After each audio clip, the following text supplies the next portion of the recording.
Tratar de, por decirlo de una forma, derribar algunos mitos, aclarar algunas dudas y hacer una propuesta con respecto al tema de los accidentes de tránsito. Bueno, todos he sabido de que en nuestro país nosotros tenemos una desgracia, una catástrofe cada cierto tiempo, en el cual muchas personas pierden la vida y otras resultan lesionadas. Pues bien, estos hechos, si nosotros los analizamos y reparamos en ellos, son hechos que se puedan evitar.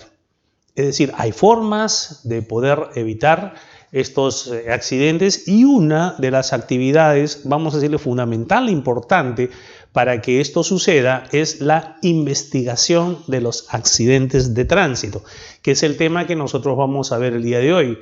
Mi nombre, como ya lo dijo Jesús, es Marcos Agurto Cardosa y hoy día tenemos que hablar sobre la investigación de los accidentes. Vamos a ver algunas precisiones. ¿Por qué? Vamos a ver la diferencia entre lo que es una investigación de accidente de tránsito, lo que es una investigación policial del delito y lo que es una pericia dentro de los procesos tanto civil como penal. Entonces, las tres cosas son diferentes.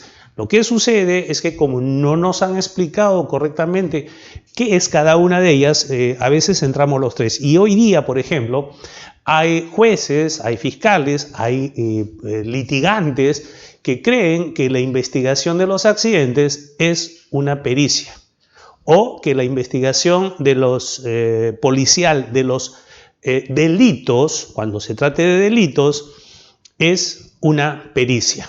Entonces vamos a aclarar estos términos. ¿Por qué? Porque nosotros vamos a ver la diferencia entre lo que es investigar un accidente de tránsito con un propósito, una finalidad, investigar un delito que tiene una finalidad distinta.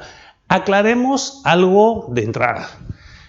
Investigar es un proceso lógico, secuencial de actos que nosotros vamos a realizar, pero que parte de una duda que tenemos. O sea, investigamos para conocer algo.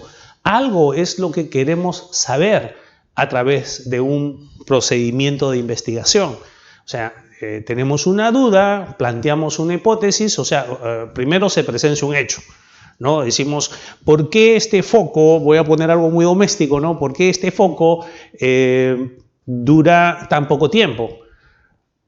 Esta es la situación fáctica. El foco que hemos colocado se quema rápidamente en esta casa. Entonces, nosotros vamos a plantear diversas hipótesis. A lo mejor existe un mal contacto, a lo mejor la marca que hemos comprado no es la adecuada, a lo mejor las personas que utilizan están permanentemente encendiendo apagando. Fíjense cómo ya hemos planteado varias hipótesis para un tema tan doméstico. Entonces, ¿qué hacemos nosotros a partir de ese momento? Vamos a realizar una investigación, vamos a consultar, vamos a preguntar e incluso vamos a llegar a la experimentación. Es decir, vamos a hacer también los análisis comparativos de otros lugares. Fíjense, estamos hablando de un tema tan doméstico, pero lo que quiero que se entienda es que un procedimiento de investigación es algo inherente al ser humano. Nosotros estamos permanentemente observando y ante la observación se generan preguntas. Entonces, los grandes descubrimientos científicos han nacido a raíz de la observación. Newton hizo una observación, Galileo, en fin, todas las personas que han contribuido a que hoy día nosotros tengamos desarrollo, todo parte de la investigación. Y en este evento que se llama accidente de tránsito, pues obviamente también nosotros queremos conocer algo. Hay una pregunta que nos hacemos cuando llegamos y encontramos pues todo un escenario catastrófico, ¿no? Encontramos autopartes, encontramos vehículos destrozados, encontramos diversas marcas, ¿no? Que han quedado, encontramos lamentablemente a las víctimas y la pregunta que nos hacemos cuando llegamos ante ese escenario es ¿qué pasó aquí? ¿Qué fue lo que sucedió? Otra pregunta que podemos hacernos es ¿cómo pasó esto? ¿Cómo fue que sucedió todo esto? Y finalmente haremos la tercera y la más importante pregunta. por qué pasó todo esto. Fíjense cómo vamos a ir secuencialmente a tener necesidad de realizar actos para responder a esas preguntas, ¿sí? Otro problema que tenemos, bueno, eso es la investigación de los accidentes de tránsito. Planteando esas preguntas, nosotros tratamos de dar respuesta. Pero en todo caso, el evento, primero vamos a diferenciar este evento denominado accidente de tránsito. ¿Qué es? ¿Tiene verdaderamente el accidente de tránsito trascendencia en el ámbito jurisdiccional? O sea, el accidente de tránsito como tal, o lo que trasciende en el ámbito jurisdiccional son los daños que produce el accidente de tránsito. Por ejemplo, en el ámbito civil, ustedes van a tener una clase muy interesante con respecto al proceso civil y los, vamos a decir, y los daños en el proceso civil, porque en el proceso civil no hay un proceso por accidentes de tránsito, propiamente dicho. Hay la responsabilidad civil por los daños, hay que precisar, tema daños ocasionados, ¿no?, en un evento de tránsito o en un hecho de tránsito. Vamos a acostumbrarlo a llamarlo así, ¿no? Porque si le llamamos accidente, como que ya estamos buscando una concausa, una fractura causal. No, es un hecho de tránsito. Así es como le vamos a denominar. Entonces, ¿qué tiene trascendencia en el ámbito civil? Pues, ¿no?, en el ámbito civil es el daño. Entonces, ¿qué cosa es lo que aquel que causa daños tiene el deber de reparar, ¿no? Deber de reparar y resarcir, es decir, de indemnizar por los daños ocasionados? Entonces, aquí hay algo muy interesante. En el ámbito civil o en el proceso civil no se ventilan casos de accidentes de tránsito, sino de daños producidos en eventos o en hechos de tránsito. ¿Por qué? Porque cuando se produce este evento, ¿sí?, vamos a tener una consecuencia y esa consecuencia se llama daño. Este daño, o al momento que aparece ese daño, al momento que fácticamente nosotros tenemos que se ha transformado, no sea el vehículo, la materia, sea el kiosco de la esquina, sea el sardinel, sea la valla, sea el cuerpo humano, ¿no? Al momento que hay una transformación en negativo, es decir, una disminución de valor, una transformación negativa que hace que pierda o disminuya valor, entonces en ese momento nace un deber. El deber de uno de los participantes de reparar y resarcir, es decir, de indemnizar, y nace el derecho de otra parte a recibir esa indemnización.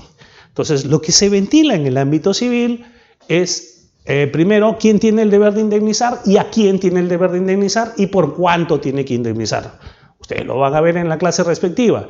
Lo que estoy sentando es que en el proceso civil no se ventila o no se tratan accidentes de tránsito, sino los daños que se produjeron. Y existen reglas dentro de la responsabilidad civil que las va a seguir el juez, que las van a ver ustedes en su clase, que el maestro Lizardo Taboada lo explica muy bien, ¿no?, en los elementos de la responsabilidad civil, y otros autores más que es muy importante que ustedes conozcan.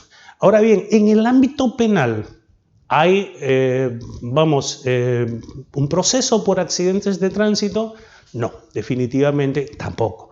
En el ámbito penal lo que tenemos es un proceso por un presunto delito de lesiones u homicidio culposo, no de accidente de tránsito, no de evento de tránsito. Ahora bien, este homicidio culposo, estas lesiones culposas pueden tener una mecánica de producción en la cual se utiliza un medio y ese medio va a ser el vehículo automotor.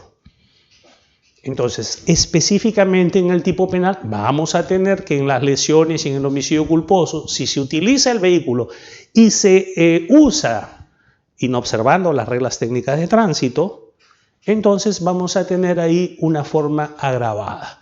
Por lo tanto, en el proceso vamos a tener que llegar a establecer, y esto le corresponde al representante del Ministerio Público, no a la policía, establecer que esta persona actuó habiendo inobservado las reglas y producto de esa inobservancia de las reglas se ocasionó esa lesión o la muerte de una persona.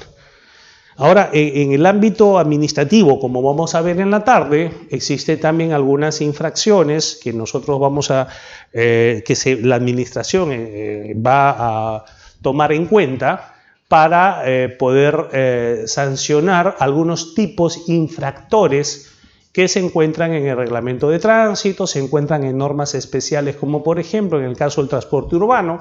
En el Reglamento Nacional de Administración de Transporte no vamos a encontrar ese tema, salvo el cumplimiento del pago por las reparaciones civiles cuando estas sentencias hayan quedado firmes, pero no tiene un régimen especial por accidente de tránsito. Y algo que está también viéndose mucho últimamente y que ha sido un acierto es que también Indecopi, ¿no?, está participando, como lo vamos a ver en la tarde, está iniciando procedimientos sancionadores a empresas de transporte cuando entiende que el pasajero, el ocupante del vehículo, ¿no?, ha sufrido una lesión.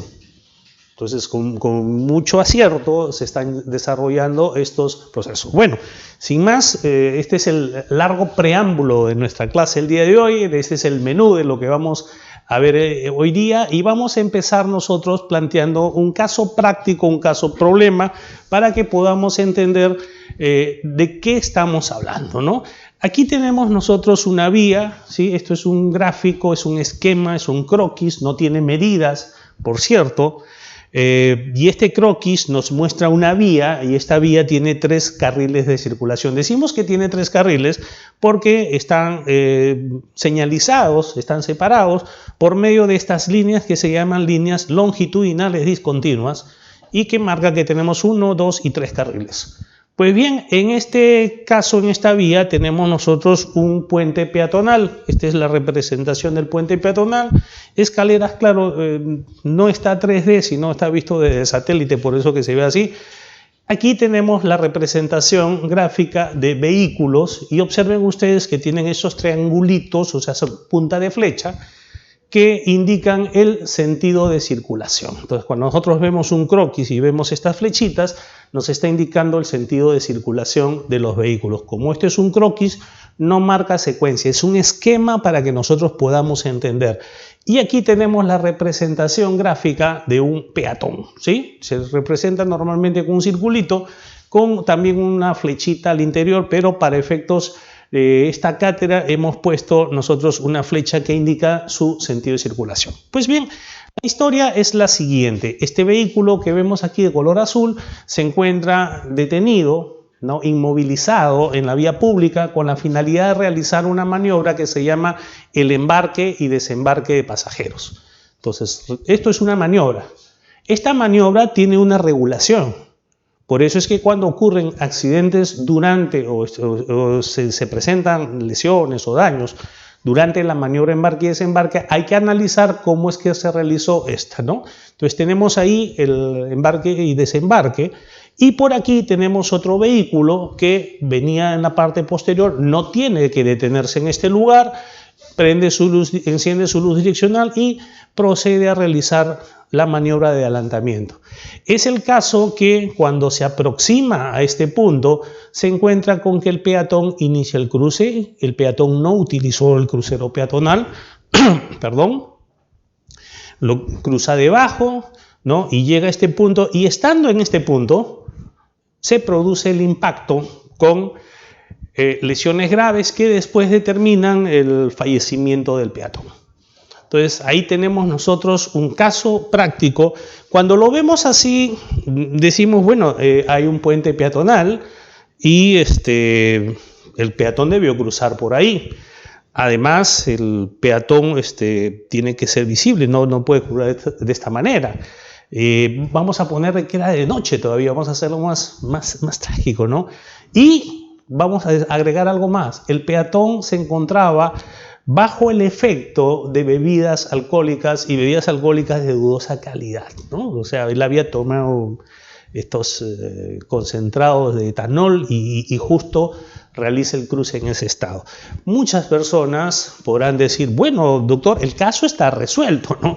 Ahí tenemos una responsabilidad directa, ¿no?, evidente del peatón. Pues bien, Vamos a analizar ahora sobre los deberes de este conductor.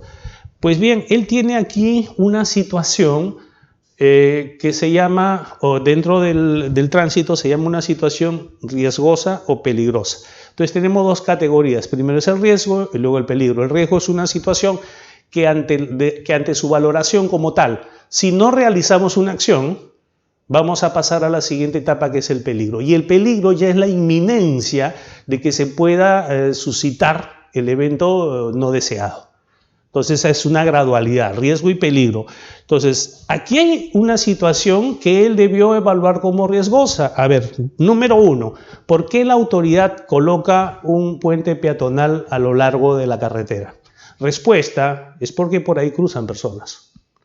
Entonces, si yo soy conductor y me estoy aproximando a una estructura de un puente peatonal, yo tengo un conocimiento de algo. Si han puesto un puente, es porque aquí, en este punto de la vía, cruzan personas. Esto ya tiene que entrar en la valoración del conductor. Segundo punto es, a ver, eso es algo ya de la praxis. Cuando hay un puente peatonal, se supone que lo han puesto y han invertido dinero porque por ahí cruzan personas.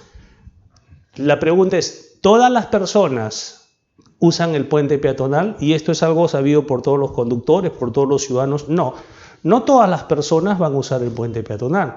Hay personas que puede ser por apuro, por imprudencia, puede ser sin necesidad de imprudencia, puede ser por alguna limitación en su movilidad que le impide subir esas escaleras.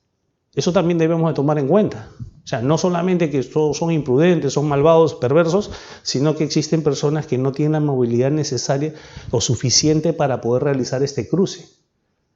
Y van a optar a hacerlo de esta manera.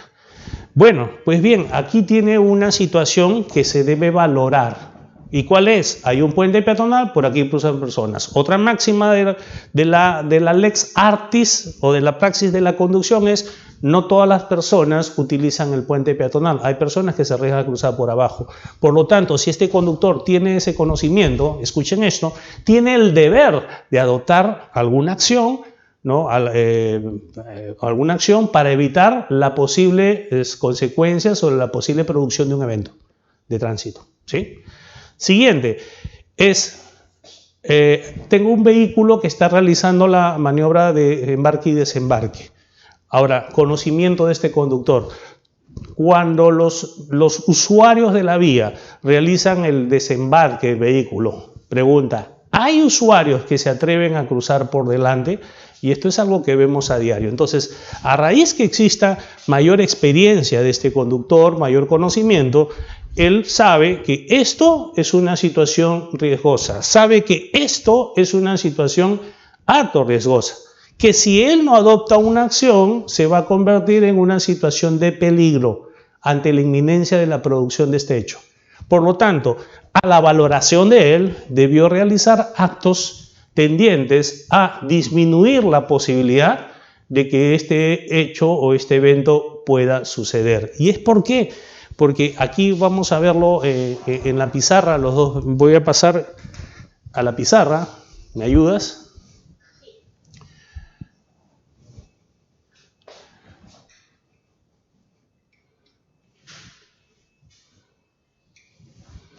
Cuando este vehículo está realizando la maniobra de embarque y desembarque, observen su amplitud visual de este conductor, ¿no? Su amplitud visual se encuentra disminuida. Quiere decir, la amplitud visual significa toda la posibilidad que tenemos de poder observar, y si nosotros tenemos en estos momentos con el 180 grados, quiere decir, si colocamos las manos de esta manera, podemos ver alejamiento o acercamiento. Eso es nuestro campo de amplitud visual. Y fíjense que su amplitud visual aquí se encuentra disminuida. Entonces, esta situación de disminución de la amplitud visual, ¿no?, debe ser evaluada y valorada por este señor que está aquí, y teniendo en cuenta que, otro dato más, embarque y desembarque, alguien puede cruzar. Otro dato más, tiene un puente peatonal. Entonces vamos a poder inferir de que este conductor debió adoptar medidas, ¿no?, frente a la valoración, la visualización de ello, porque en el tránsito vamos a encontrar nosotros un mecanismo que empieza con ver, pensar y hacer. Entonces, todos los que comenzaron esta clase, o en el ejemplo que nosotros dimos, y se inclinaron por decir, bueno, está exento de toda responsabilidad porque el peatón está con ingesta de bebidas alcohólicas, además cometió una imprudencia, cruzó delante de un vehículo detenido y no utilizó el puente peatonal. Motivos y razones suficientes para no decir que este conductor está exento de todo tipo de responsabilidad. Pero cuando hacemos un análisis exhaustivo, porque este es el tema, analizar los accidentes de tránsito, cuando hacemos un análisis nos damos cuenta de algo, ¿no? No, las cosas no son como se creen o como parecen, como por ejemplo en este caso práctico que hemos traído esta mañana, como para poder entrar en el tema. A ver, hay algunas preguntas que esta mañana vamos a contestarnos, ¿no?, con respecto a los llamados accidentes de tránsito. Primera pregunta, ¿qué es lo que se investiga? Porque vamos a hablar de investigación de accidentes. Segundo, ¿quién investiga? Claro, ¿cuál es el objeto de estudio o de análisis de esta investigación? El objeto, ¿no? ¿Quién es el que realiza este acto de investigación? ¿Por qué se investiga? O sea, ¿cuál es la razón por qué nos interesa conocer? ¿No? Una cosa es por qué y para qué, es decir, ¿con qué finalidad? Yo ya sé, dice, ¿por qué investigo? Porque, no sé, bueno, tengo curiosidad, quiero saber, pero finalmente, ¿para qué? O sea, al momento que yo tenga este nuevo conocimiento, porque investigar significa adquirir nuevo conocimiento, un conocimiento que no teníamos antes, vamos a aprovechar este conocimiento para hacer algo. Y finalmente vamos a ver cómo se investiga. Entonces, el tema que nosotros vamos a tratar, como le dijimos hace un rato, es la investigación de los accidentes de tránsito y no la investigación policial de los delitos, porque ese es otro tipo de investigación. Y vamos a hablar un poco sobre la diferencia que tiene sobre los llamados peritajes, ¿sí? Empecemos entonces por ver qué cosa es lo que se investiga. ¿Qué es lo que se investiga? Bueno, en nuestra sociedad ocurre un hecho que a partir de su producción genera un deber de la autoridad, ¿no?, del Estado, de poder, de tener que investigar, de conocer qué fue lo que sucedió. Nace este deber, ¿por qué? Porque aquí tenemos un hecho que tiene trascendencia dentro del derecho público. Esto es netamente derecho público, o sea, cuando ocurre un hecho en la vía de circulación, que es un espacio el cual su uso se encuentra reglamentado, es decir, cuando nosotros dividimos el espacio entre público y privado, tenemos un espacio que es privado como este que estamos al interior, pero ni bien salimos, ¿no?, salimos del límite, del lindero del espacio privado, entramos al espacio público. Y el uso del espacio público es un uso el uso del espacio público se encuentra reglamentado. Es decir, hay un conjunto de normas que regulan cómo usamos ese espacio público. Ahora, ¿por qué es necesario que tengamos esa reglamentación? Porque en el uso del espacio público tenemos lo que llamamos actores heterogéneos. O sea, ese mismo espacio es utilizado por personas, por seres humanos que van a pie, pero algunos optan por ir en vehículos y los vehículos pueden ser diferentes, pueden ser un camión, puede ser un auto, puede ser un scooter, puede ser una bicicleta, puede ser un patín. Entonces tenemos que el uso, los usuarios de esa vía, y tenemos también otras categorías, niños, ancianos, personas con discapacidad. Entonces tenemos que, como existe esta heterogeneidad entre los usuarios, se requiere de ciertas regulaciones para el uso del espacio. Entonces, esto implica que todos nosotros, los que usamos el espacio público, tenemos el deber de cumplir lo que manda el reglamento. Es por ello que hace años hicimos una publicación que se llamaba "Este reglamento es para todos", porque muchas personas piensan que es un reglamento para conductores. Es decir, que quien tenga que conocer las normas o las reglas en las cuales se utiliza el espacio público, porque cuando hablo de reglas de tránsito están pensando siempre en conductores, escuela de choferes y ello, ¿no? Y sentimos que estamos un poco apartados. Bueno, la norma de tránsito tiene una particularidad, es quizás el único conjunto legal cuyo usuario tiene el deber de conocerlo todo. O sea, y está dirigido a todos los ciudadanos, porque si nosotros vamos a ver, pues, no sé, se me ocurre una ley de divorcio, una ley de inquilinato, no sé, lanzamientos judiciales, corresponderá su aplicación o su conocimiento a determinado grupo de personas que tengan interés en ello. Pero en el reglamento de tránsito no, porque el reglamento de tránsito es un conjunto o es una norma de tipo prescriptivo o proscriptivo en el cual vamos a tener deberes, ¿no? Y obligaciones, no derechos, porque ahí no están, no hay derechos, hay deberes y obligaciones para regular el uso de la vía. Pues bien, cuando nosotros usamos esta vía y producto pueda ser, ¿no? Producto de el uso en común de ella, se ocasione un daño, entonces ahí vamos a encontrar un evento que se denomina accidente de tránsito. Entonces, ¿qué se investiga? Él llamaba accidente de tránsito. ¿Y qué es un accidente de tránsito? Aquí tenemos, en primer lugar, la definición. Sabemos que fuente principal del derecho es la ley. Y en el llamado Reglamento Nacional de Tránsito tenemos una definición artículo 2 de lo que es un accidente. Obviamente, y aquí viene algo, no me va a decir accidente de tránsito, porque si ese reglamento de tránsito está hablando de un accidente de tránsito, no necesita ya redundar, ¿no? Porque hay algunos que dicen, no, pero este accidente, puede ser que se me cayeron los platos de la cocina y se rompieron. No, este es un llamado accidente de tránsito. Y esto no es un concepto, no es doctrina, fuente también de derecho de la doctrina, esto es la norma. Y la norma dice definiciones. Definición quiere decir de que es algo en concreto, no es un concepto. Cuando conceptualizamos, podemos hablar de muchas cosas, agregar o quitar. Pero cuando hablamos de definición, es algo que ya se encuentra establecido. ¿Qué es un accidente de tránsito? Dice que es un evento que cause daños a personas o cosas que se produce como consecuencia directa de la circulación de vehículos. Entonces, ya no nos gastemos en decir es un evento de tipo culposo, ¿no? O casual en el cual participan los elementos del tránsito. No, el reglamento dice esto es. Cuando decimos el señor ha participado en un accidente de tránsito, es esto.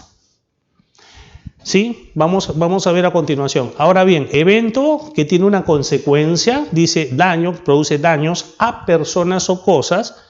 O sea, pueden ser materiales o pueden ser personales, que se produce como consecuencia directa de la circulación de vehículos. Aquí quiero hacer una observación.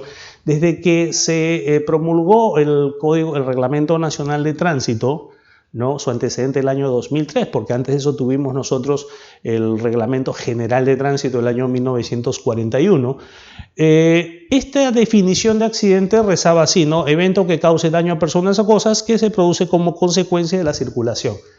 Entonces, ¿qué pasaba? Podían existir eventos que no produzcan daño, pero que no era de consecuencia directa de la circulación de vehículos. Es decir, cuando hablamos de relación directa, es decir que el movimiento, es decir, la circulación, porque la circulación es movimiento, guarda relación con el daño ocasionado. Por lo tanto, no puede haber un accidente de tránsito, sin movimiento. Y aquí tenemos una palabra clave, ¿no? Antes no tenía el término directo, recién en el año 2009 se modificó y se agregó este término. ¿Por qué? Porque había muchos hechos que ocurrían en el tránsito que a lo mejor resultaban en daños, pero no era consecuencia directa de la circulación y se tenían que considerar como accidentes. Voy a poner ejemplo, el atrapamiento de puertas. Pues bien, está el servicio público, está bajando la persona, ya hicieron la alarma de que se van a cerrar las puertas, pero esta persona esperó el último instante, estaba distraído con el teléfono, se dio cuenta y dijo, uy, ya estoy en el paradero y no me di cuenta, están bajando, y quiero bajar en el momento que ya dieron el aviso, porque en el caso, por ejemplo, metropolitano, cuando el chofer acciona el cierre de puerta, este no se produce automáticamente, sino que manda un aviso y después recién se obedece el sistema al mando de cerrar la puerta. Pues bien, ya sonó la alarma, esta persona estaba distraída con el teléfono, se dio cuenta, cuando se da cuenta reacciona muy tarde y quiere salir, y en ese momento se produce el cierre de las puertas. Pues bien, ahí teníamos nosotros un hecho que ha ocasionado daños en una persona, porque le va a ocasionar algunas lesiones, pero aquí viene, vamos a sacarlo de lo que es el accidente. ¿Por qué? Porque aquí no hubo consecuencia directa de la circulación. Es decir, no hay relación entre la lesión y el movimiento del vehículo. Voy a poner otro ejemplo, un vehículo realizando la maniobra de embarque y desembarque, es decir, los pasajeros están bajando, y el pasajero que baja o el pasajero que sube, al momento que está realizando esta maniobra, tras tablillas cae y se golpea. El vehículo está inmovilizado completamente. Entonces se producen lesiones. La pregunta es, ¿estamos hablando de un accidente de tránsito? Pues si vamos nosotros a la definición, no. ¿Por qué? Porque aquí se requiere que este daño que se produzca como consecuencia directa de la circulación, es decir, del movimiento del vehículo. Entonces, hay muchos eventos, muchos hechos que nosotros vamos a conocer, que vamos a ver de que no entran en la categoría de accidente de tránsito, por lo tanto es muy importante que para efectos de este curso que ustedes están siguiendo, puedan conocer cuál es la definición, y espero que con estos ejemplos hayan podido más o menos entender que si bien es cierto, necesitamos una relación directa de la circulación, esto va a ser materia, pues casualmente, de la investigación. Primero, para poder establecer si estamos frente a un simple hecho o evento de tránsito o frente a un accidente de tránsito. Hay otro tema también en el cual, en este caso, hay unas dudas, ¿no? Por ejemplo, me dicen a veces, doctor, siempre que hay un accidente de tránsito tenemos que se aplican normas reglamentarias, es decir, siempre los daños se producen porque no se observaron las reglas de tránsito, las normas de tránsito. La respuesta es no. No, eso no ocurre siempre, ¿sí? O sea, puede haber que como consecuencia directa de la circulación se produzcan daños, pero que no hubo una vulneración o una inobservancia de las reglas técnicas. Voy a ponerles un ejemplo. Y estos son casos han ocurrido realmente. Bueno, una persona está viajando en un bus, en estos buses del Metropolitano, está en un asiento de esos altos, y la persona había salido de trabajar amanecida y estaba durmiendo en el carro y estaba sentado, y a cada movimiento del vehículo la persona se inclinaba, se balanceaba de tal forma que parecía que iba a perder el equilibrio en algún momento, y los pasajeros trataban de sujetarlo para que no se caiga. La persona estaba profundamente dormida, y en un momento del recorrido el conductor realiza un giro hacia la izquierda, un cambio de dirección. Prende su direccional, mire el espejo retrovisor, se ubica en el carril izquierdo, o sea, sigue la norma reglamentaria y realiza el giro. Es el caso que cuando realiza el giro, esta persona se había inclinado tanto, ¿no?, que cuando se produjo el giro cayó del asiento y se dio un golpe muy fuerte que le produjo una lesión, ¿no?, en el cual tuvo pérdida de sangre. En fin, fue algo bastante grave. Entonces tenemos un daño ocasionado en persona, ¿sí?, que se produjo como consecuencia directa de la circulación. Es decir, sí hubo una consecuencia directa de la circulación. Hay relación entre el movimiento, ¿sí?, y el daño causado, pero el movimiento del vehículo no transgredió ninguna norma reglamentaria. Entonces aquí tenemos que no siempre, porque hay una tendencia por ahí que dice, no, cada vez que hay un accidente tiene que haber una transgresión a las normas y esto no es verdad. Pues bien, últimamente, en julio, específicamente el año pasado, se ha incorporado también a las definiciones el tema del siniestro de tránsito. Hay personas que interpretan que esta inclusión del término, la definición siniestro de tránsito, viene a reemplazar a lo que es un accidente de tránsito, lo cual no es cierto. No es cierto. A ver, en la exposición de motivos, porque siempre hay que revisar la exposición de motivos cuando se dicta una norma nueva, la inclusión de este término es porque se está siguiendo una tendencia mundial a ya no llamarle accidente de tránsito, sino llamarle siniestro de tránsito, porque existe una teoría en la cual dice que cuando nosotros entendemos que es un accidente, estamos exentos de toda responsabilidad, es decir, psicológicamente estamos atenuando la responsabilidad de lo que hicimos, y esto no es así. Entonces, el término siniestro de tránsito, si lo analizamos, vamos a ver que va a decir prácticamente lo mismo, solamente hay una diferencia. Veamos. Hecho casual. Bueno, acá también tenemos un hecho casual, porque el objeto, ¿no?, del movimiento el objeto del acto es la circulación, no el causar daño. Por lo tanto, es casual. Es lo mismo. En la vía pública o vía privada con acceso público, igual, las normas reglamentarias rigen en todo el territorio nacional, en las vías públicas del territorio nacional, pero también en las vías llamadas públicas, ¿no?, con acceso privado. Perdón, vías privadas con acceso público, estaba al revés. Dice que ocurre por la interacción entre diferentes factores identificables que involucren uno o más vehículos. Bueno, ahí hay una adición de términos, de palabras que no nos dicen mucho, pero sí de que hay vehículos, dice, en el que resulte lesionada o fallecida, o sea, que se produzcan daños, personas o se ocasionen daños materiales o cosas. Casual, consecuencia directa de la circulación. Observen de que prácticamente es lo que dice lo mismo. Pues bien, este término siniestros de tránsito, si bien se han incluido en el reglamento, pero no reemplaza nada, porque les voy a contar que cuando nosotros tenemos un caso de investigación, se llama investigación de accidentes de tránsito, no siniestros de tránsito, y hasta esta mañana la unidad de investigación de accidentes de tránsito de la policía no se llama unidad de investigación de siniestros de tránsito. Entonces, este término se está incorporando y guarda relación con los temas de la seguridad vial, más no para efecto de la investigación que seguimos teniendo este. Pues bien, acá tenemos un tercero, y si ustedes ven estas iniciales, significan Reglamento Nacional de Responsabilidad Civil y Seguro Obligatorio por Accidentes de Tránsito. Este es uno de los reglamentos nacionales, ¿no?, uno de los que tenemos a partir de la ley 27181, y aquí define lo que es un accidente de tránsito. Tengan mucho cuidado por esto. A ver, evento súbito, imprevisto y violento.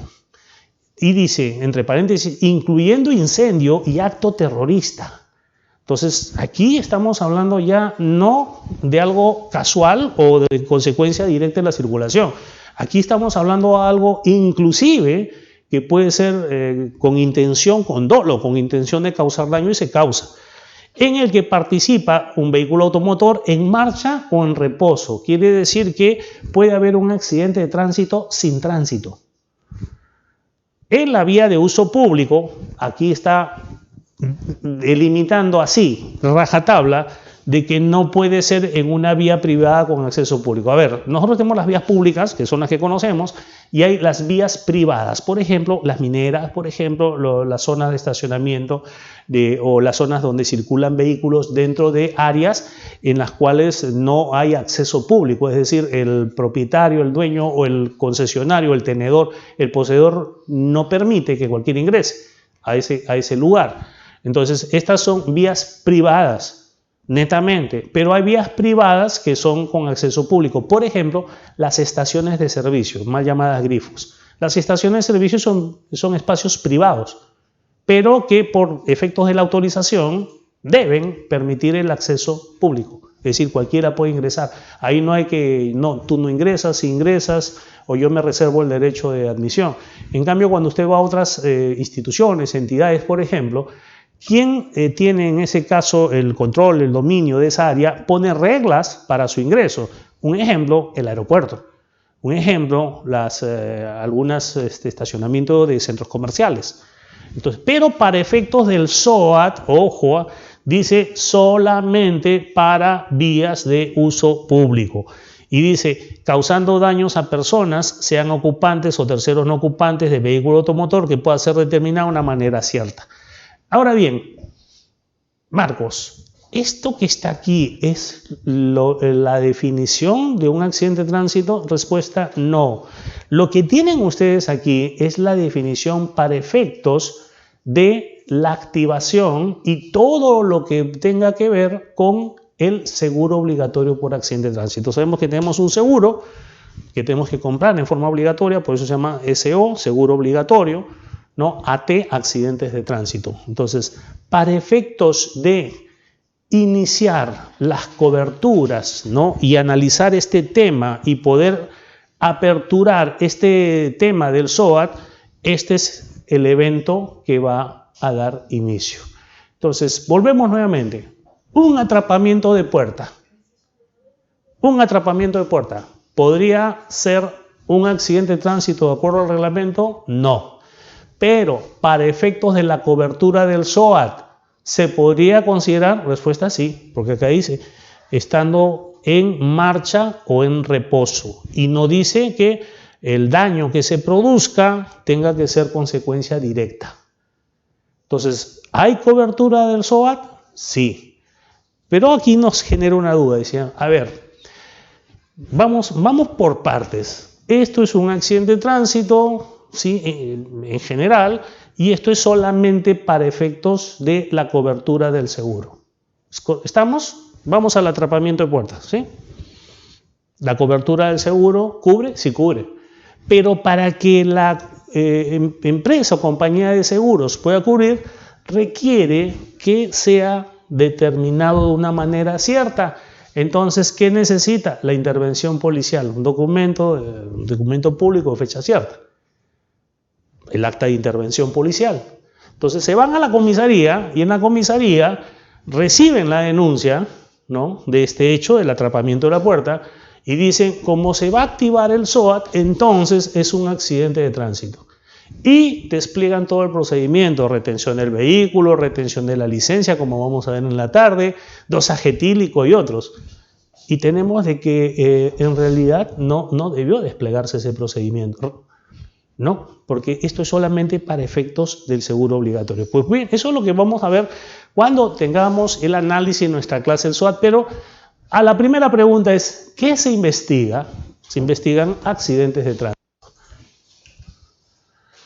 Bueno, ¿quién investiga? Esta incógnita es fácil de poder dilucidar. Tenemos nosotros la ley 27181, la Ley General de Tránsito y Transporte Terrestre, artículo 19, habla de las competencias de la Policía Nacional del Perú.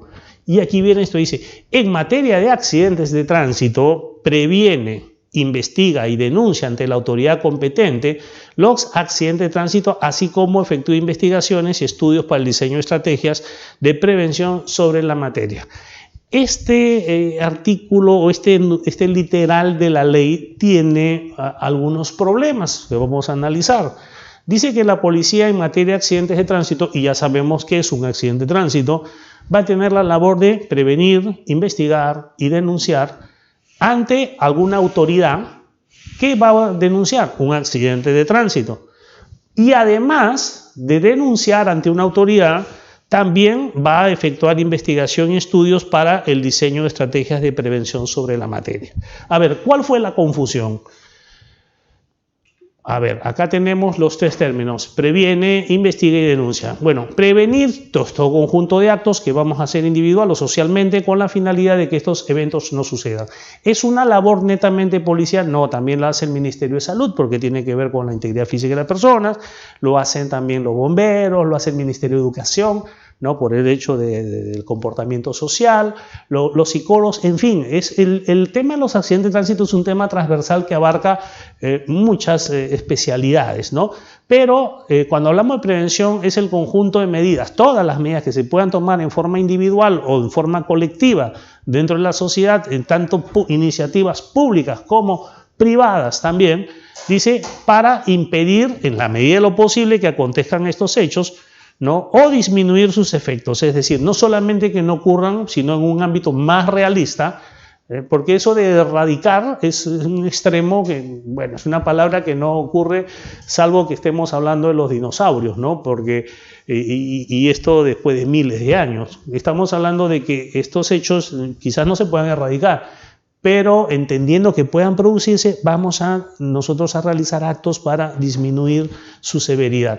Bueno, decía, la policía previene e investiga. Ahora bien, investigar es un conjunto de actos que se realizan con la finalidad de identificar las causas de los accidentes y proporcionar información exacta y veraz a las autoridades para su tratamiento y juzgamiento. Ahí tenemos dos, miren, tenemos dos aspectos, ¿no? Tratamiento de los accidentes y su juzgamiento. Y finalmente, denunciar, ¿no? La policía previene, investiga y denuncia.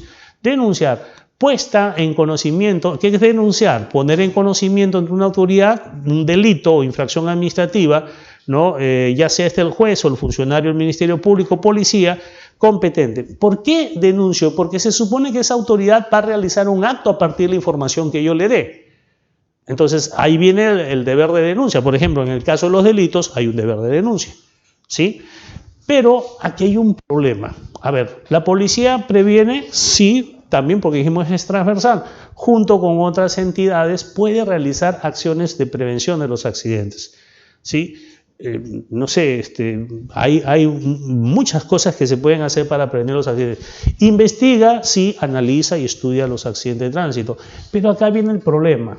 ¿Los accidentes de tránsito se denuncian? Es decir, ¿hay una entidad ante la cual yo denuncie los accidentes de tránsito? La respuesta es no. Este es el problema. Aquí es donde se basa todo el problema. A ver, ¿qué se denuncia frente al Ministerio Público? Bueno, lo que se denuncia es la posible comisión de un delito de lesiones culposas u homicidio culposo. No un accidente de tránsito. O sea, ningún policía va ante el Ministerio Público y dice, vengo a denunciar al señor por haber participado en un accidente de tránsito. No, esto no es cierto. Le va a poner en conocimiento que se ha producido un presunto delito de lesiones u homicidio. Pero esto es cuando las consecuencias del evento, ¿no? Son lesiones. Pero pensemos en algo. Cuando las consecuencias del evento, en el evento no hay lesiones, hay simplemente daños materiales. Aquí es donde tenemos nosotros el grave problema. La policía investiga, escuchen esto, todos los accidentes, porque acá no dice solamente los accidentes en los cuales haya lesiones o muerte. Entonces el policía investiga, es decir, va a analizar el accidente de tránsito. Una vez que tiene conocimiento de las causas de los accidentes de tránsito, aquí es donde viene el problema. Porque en algunas comisarías y en el manual de normas y procedimientos para la investigación de los accidentes de tránsito, dice que esto se debe tramitar al juez de paz letrado, lo cual es un error. Porque tanto en las lesiones, en los daños materiales que se producen en los vehículos, el titular, se puede decir, aquel que tiene capacidad para obrar, es el propietario del bien, no la autoridad. Es decir, promover la acción al nivel de un juzgado en el ámbito civil corresponde al titular del derecho, no a un tercero, no tiene capacidad para obrar, salvo que lo haga en representación, ¿no? Entonces, aquí está la pregunta, ¿los accidentes de tránsito con daños materiales? Primera pregunta, ¿se investigan? Sí, porque la ley no dice investiga uno y el otro no. Entonces la policía tiene el deber de investigar todos los accidentes. Y una vez que investiga todos los accidentes, él va a tener información. Pero aquí viene esto, si el accidente o producto de este accidente ocurriera o haya tenido como consecuencia lesiones personales o muerte, es obvio que le va a poner en conocimiento al Ministerio Público. pero en los demás accidentes, no. En los demás accidentes no lo va a poner. Entonces, la pregunta es, ¿y cómo para qué los investiga? Ah, bueno, es para conocer sus causas y proponer sistemas de prevención. ¿Y dónde tenemos eso? Bueno, en el Reglamento Nacional de Tránsito, artículo 282, dice, la Policía Nacional del Perú debe estudiar y analizar, esto significa, ¿no? La investigación, porque para hacer un estudio, un análisis, el análisis es componer algo, ¿no? En todas sus partes para finalmente conocer su esencia. Eso es el análisis. Cuando hacen análisis de sangre y otros fluidos, eso es realizar un análisis. Dice, los estudia y analiza los accidentes para establecer sus causas y obtener conclusiones que permitan adoptar medidas para el diseño de prevención. Entonces ahí tenemos un misterio develado esta mañana. ¿Por qué la policía investiga los accidentes de tránsito? Para conocer sus causas. Entonces, la investigación de accidentes de tránsito, y ojo, no la investigación del policial del delito, esa es otra cosa. La investigación de los accidentes de tránsito en general tiene una finalidad. ¿Cuál es? Analizarlo para establecer sus causas y luego de ello proponer sistemas de prevención. No tiene la finalidad de acusar, no tiene la finalidad de denunciar y menos establecer responsabilidades. Entonces, y este es el problema, lo vamos a decir que se genera en muchas comisarías y el manual también que tiene este error. Dice, la policía investigó un accidente, ya conoce cuáles son las causas del mismo, cómo es que se produjo y solamente fueron daños materiales. Y dice, ya terminé el informe, la investigación al policía y luego dice, ¿y ahora qué hago con esto? ¿A quién se lo doy? ¿A dónde yo llevo este documento o a qué entidad lo voy a presentar? Bueno, la respuesta es a ninguna. No se lleva a ninguna parte, no se entrega a nadie. Entonces, ¿cuál es la utilidad de este documento? Bueno, la utilidad es que ya conoces cuáles son las causas de los accidentes o de estos accidentes que ocurren aquí en tu jurisdicción con la finalidad de adoptar medidas para el diseño de sistemas de prevención y no para encontrar responsabilidades. Eso no es la finalidad de la investigación policial. Finalmente dice que la policía debe publicar anualmente información estadística sobre los accidentes de tránsito, indicando el grado, naturaleza y características de los mismos. Y ustedes revisen el anuario policial del año 2021, ahí van a encontrar muchos cuadros muy interesantes con respecto a la producción de los accidentes, pero no hay más o menos la estadística que vemos ahí en la imagen, ¿no? Entonces ya hemos develado otro misterio, ¿no? ¿Para qué se investiga? Porque muchos han tenido un accidente y dicen, bueno, la policía va a intervenir, el policía llega al lugar, como vamos a ver en la tarde, dicen, vamos a la comisaría, y en la comisaría ya sabemos que van a realizar determinados actos, pero la pregunta es como, ¿para qué? ¿En qué va a terminar eso? ¿Cuál va a ser la utilidad de ello? A ver, los objetivos de la investigación, ¿no? En este caso, en general, ¿no? Van a ser dos.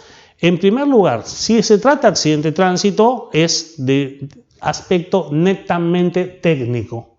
La investigación de accidente de tránsito no establece responsabilidad. Hay personas que me dicen, doctor, pero mira, tengo un problema porque según el informe que ha hecho la policía, ¿no? Dice que yo soy el responsable del hecho.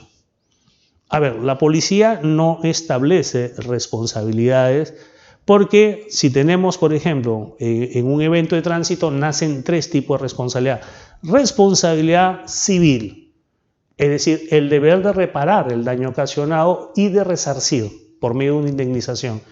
Nace responsabilidad penal si es que lo que se hubiera ocasionado son un daño en la vida, el cuerpo y la salud de las personas. Y nace responsabilidad administrativa con respecto a la inobservancia de las normas reglamentarias que hubieran sucedido o se hubieran detectado en estos actos. Entonces, nacen esos tres tipos de responsabilidad. Empecemos. La responsabilidad civil es determinada por un juez, de acuerdo a las normas que establecen cuáles son los elementos de la responsabilidad civil que no tiene que ver con el reglamento de tránsito. Y finalmente tenemos la responsabilidad penal. La responsabilidad penal la establece un juez penal y la establece luego de un proceso. O sea, no hay responsabilidad penal sin proceso. Pero tenemos una idea, ¿no? Que nosotros ya vamos desde la comisaría Y esto es una realidad, ¿sí?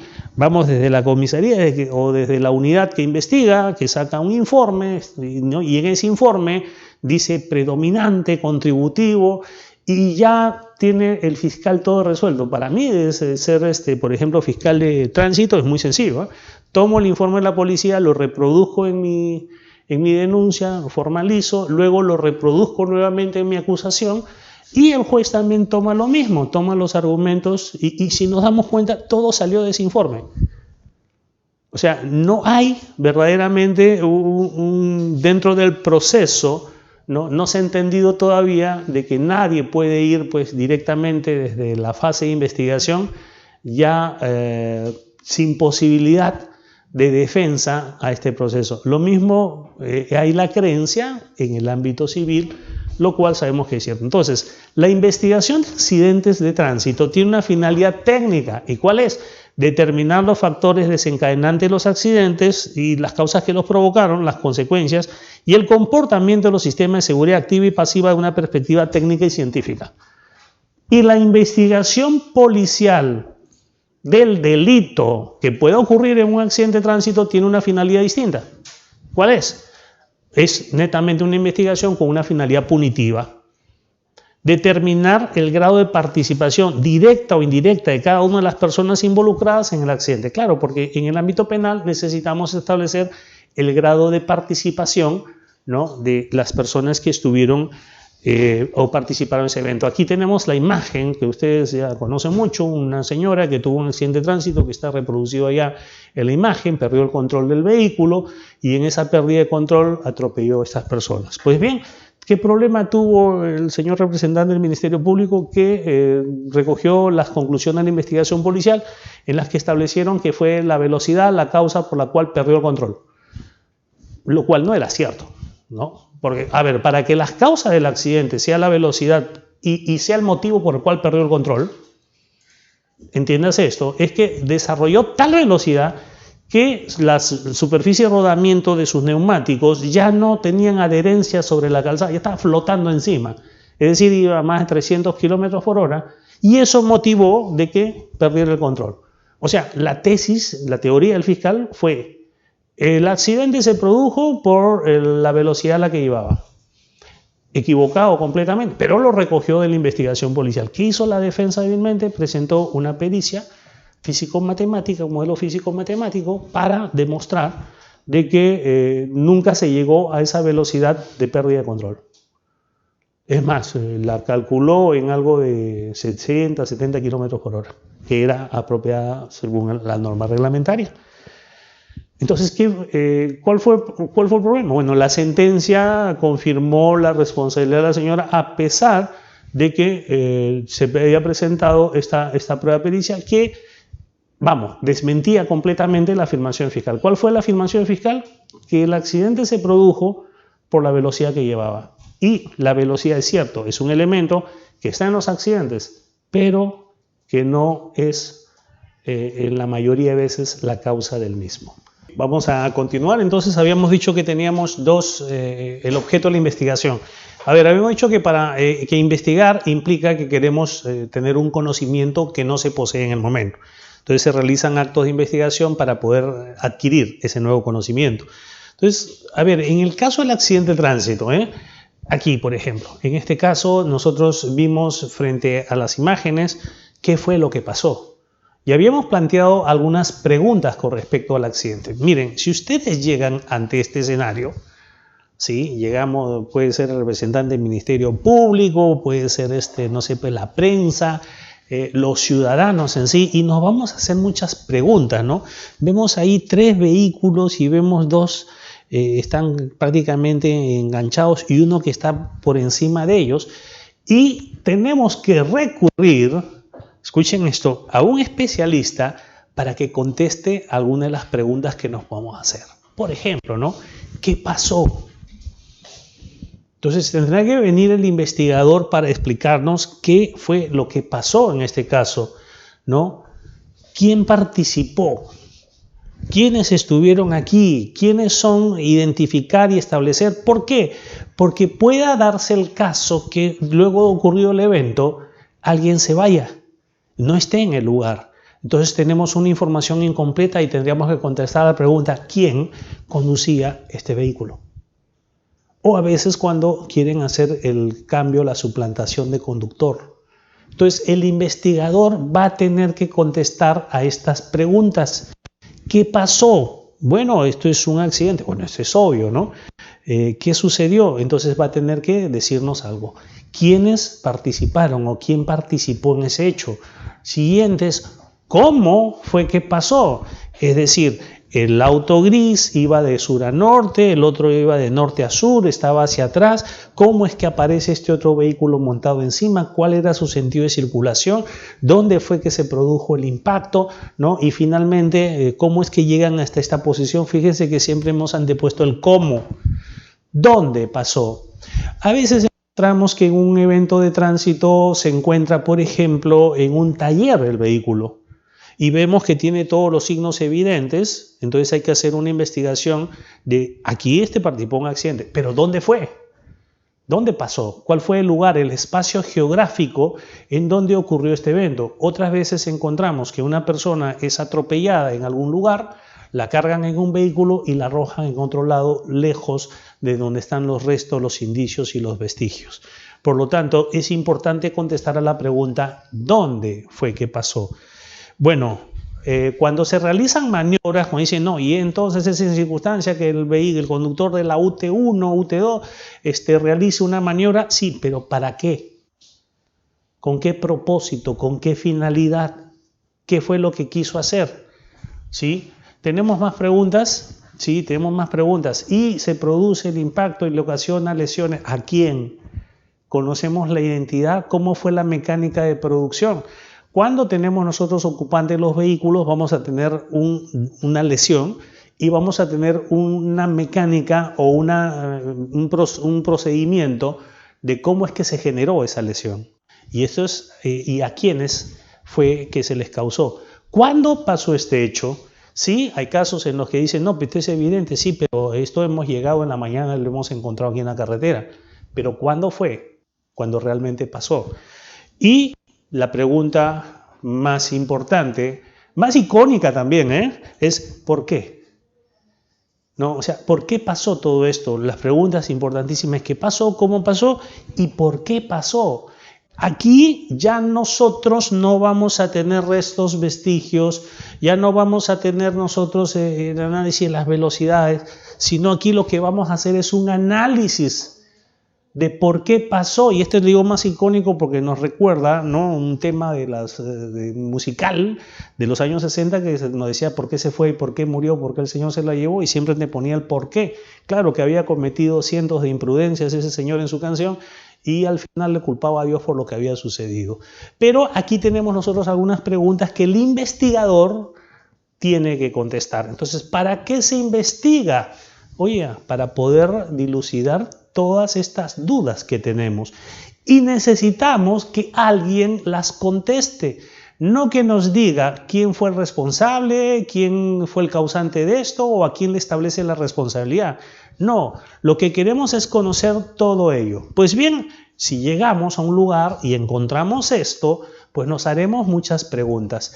Y es ahí donde nosotros vemos que participa o interviene la Policía Nacional. Entonces va a ser la preservación del área, va a empezar a realizar su trabajo técnico, porque este es un trabajo técnico, porque se aplican técnicas. ¿Para qué? Para hacer, ¿no?, el levantamiento de toda la información que necesite, luego se vaya a su escritorio para poder evaluar cada una de esas partes y finalmente que nos diga, bueno, ¿por qué pasó todo esto? ¿Qué sucedió? Entonces, ¿qué son las causas del accidente? Y ahí es donde concluye, donde termina la importante y necesaria labor de la Policía Nacional. Pero, repito nuevamente, no es una investigación policial del delito. Si tenemos, por ejemplo, si acá tenemos daños materiales nada más, es una investigación de accidentes de tránsito que tiene una finalidad, un propósito, conocer las causas. Pero, ahora bien, si tenemos nosotros un video, que hoy día tenemos esta maravilla de que en muchos lugares tenemos la cámara de seguridad y todos los días ustedes verán en los noticieros que nos pasan las imágenes lamentables y terribles de accidentes. Entonces, si se dan cuenta, ya tenemos contestadas las preguntas ¿qué pasó y cómo pasó? O sea, ya sabemos qué pasó. ¿Qué pasó? Hubo un atropello. Ayer, lamentablemente, me pasaron las imágenes de un anciano con su nieta cruzando por el crucero peatonal y una camioneta de transporte público que lo impacta, ¿no? Hubo otro también, un choque por alcance que se le hace a un mototaxista. Entonces nosotros estamos invadiendo estas imágenes que nos ayudan a contestar la pregunta. Entonces ya no tenemos nosotros necesidad de recurrir, ¿sí?, a profundidad o depender únicamente de lo que nos diga el investigador, porque ya contestamos las preguntas. Algunas preguntas cuando vemos las imágenes, por ejemplo, yo cuando veo las imágenes del atropello, sé que es una camioneta rural que atropelló a una persona, pero no sé quién es, no sé el nombre, no sé cuál fue su estado posterior, no sé cómo concluyeron las lesiones, hasta qué punto se llegó, pero la mecánica de producción del evento sí la estoy viendo. Por lo tanto, no necesito contestar esas preguntas. El informe policial entonces va a tener un valioso aporte. ¿Y cuál es? La del video. Y el video nos va a decir cómo pasó. Entonces aquí viene la última parte y justamente era acá la que yo considero particularmente que es la más importante. ¿Por qué? Y esto significa hacer un análisis. Entonces, tenemos nosotros en estos momentos dentro de las fiscalías especializadas o los jueces especializados en el tema de tránsito, personas que puedan hacer la interpretación, porque esto ya es una interpretación. Esto, o mejor dicho, esto es un análisis que se hace al final y que esto lo puedo hacer yo, lo puede hacer usted, ¿no? Lo puede hacer cualquier especialista. Ahora bien, cuando hablamos de las causas del accidente, y aquí tenemos que entender el grave problema que tenemos nosotros, sí, si yo les invitara a todos en estos momentos a que vean cuáles son las causas frecuentes del accidente, me decían la ebriedad, la imprudencia del conductor, el exceso de velocidad, la mala señalización y todo lo que con el tiempo nos han hecho creer. Pero esto no es cierto. Vamos a ver. Existen diferentes teorías que a través del tiempo se han ensayado para poder explicar por qué ocurren accidentes de tránsito. Nosotros nos hemos ido por la tendencia americana de la conducta de las personas y definitivamente algo deben estar haciendo mal los americanos porque ellos son los que tienen un gran índice de accidentes y de víctimas por accidente de tránsito. Entonces, en estos momentos ya en el tema de seguridad vial, esas teorías que van simplemente sobre la conducta de las personas y aquellos que dicen que no, que hay que darle charla, que falta cultura, falta educación, claro, o que hay que sancionarlos para modificar su conducta, ya vamos que están muy desfasados. ¿Y es por qué? Porque el sistema viario es un sistema complejo en el cual, y el ser humano es un ser complejo. Entonces siempre va a tener el ser humano una tendencia al error. Pero lo que no se analiza en nuestro país, porque estamos siguiendo esta costumbre, por ejemplo, los cambios que han habido últimos, no sé si ustedes han enterado con respecto a la velocidad. ¿Se enteraron que ha habido cambio en la velocidad? Porque es una tendencia mundial de que ahora sea en el ámbito urbano 30 kilómetros por hora. ¿Por qué? ¿Cuál es la razón? Porque muchos han puesto el grito en el cielo y dicen, ¡ay, a 30 me van a asaltar, el ladrón, están favoreciendo a otras personas! ¿Quién va a ir a esa velocidad? Pues bien, está probado, ¿no? ya científicamente, de que cuando tenemos menor velocidad, ¿no? la posibilidad de los atropellos, los impactos, va a tener una severidad menor, es decir, no vamos a tener mayor cantidad de muertos.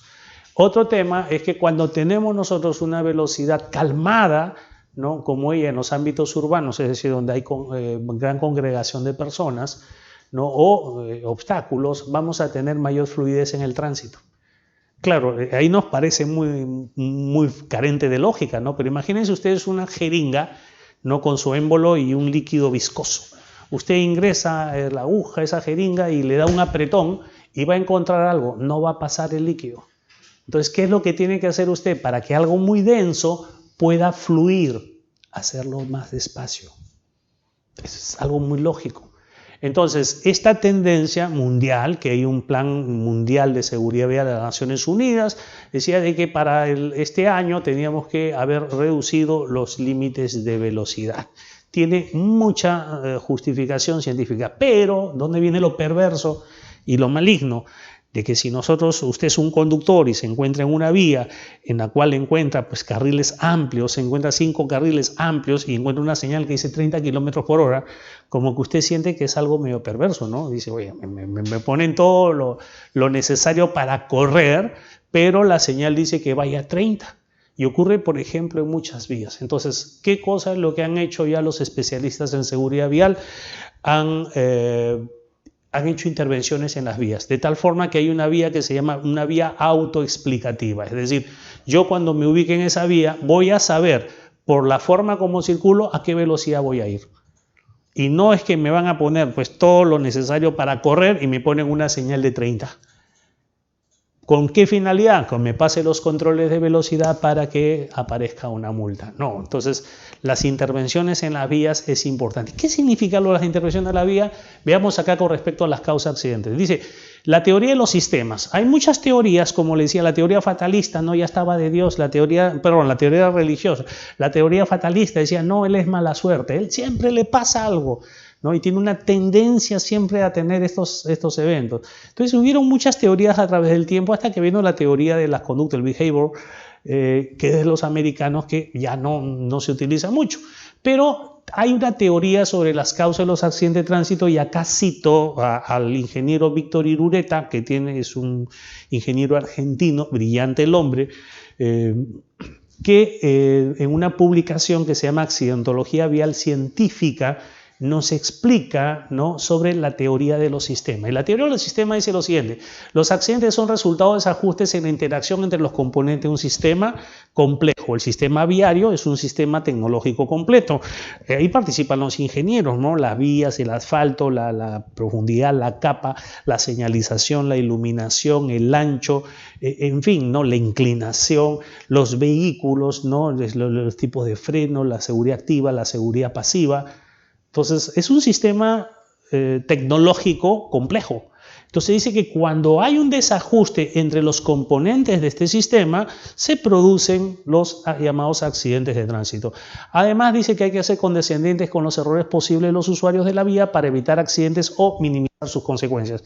Es decir, no decir de que si yo le doy una charla, entonces el hombre se va a convertir pues en un apóstol de la seguridad vial y va a andar con cuidado porque su sensibilidad sí lo permite, cuando el entorno es un entorno hostil con él, ¿no? Entonces, ¿qué tenemos? Dice, condescendientes con los errores posibles. Hoy día tenemos las llamadas vías perdonadoras, ¿no? Vamos a ver que ya no nos ponen, por ejemplo, pues un guardavías metálico con una punta ahí para que nos clavemos, ¿no? Sino nos ponen cilindros con agua de plástico para que en caso nos despistemos, si estemos con ellos, se disminuyan las consecuencias de este impacto.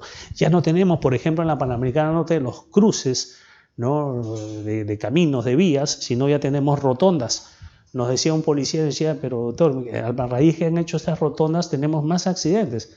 Sí, es cierto, pero hay menos severidad.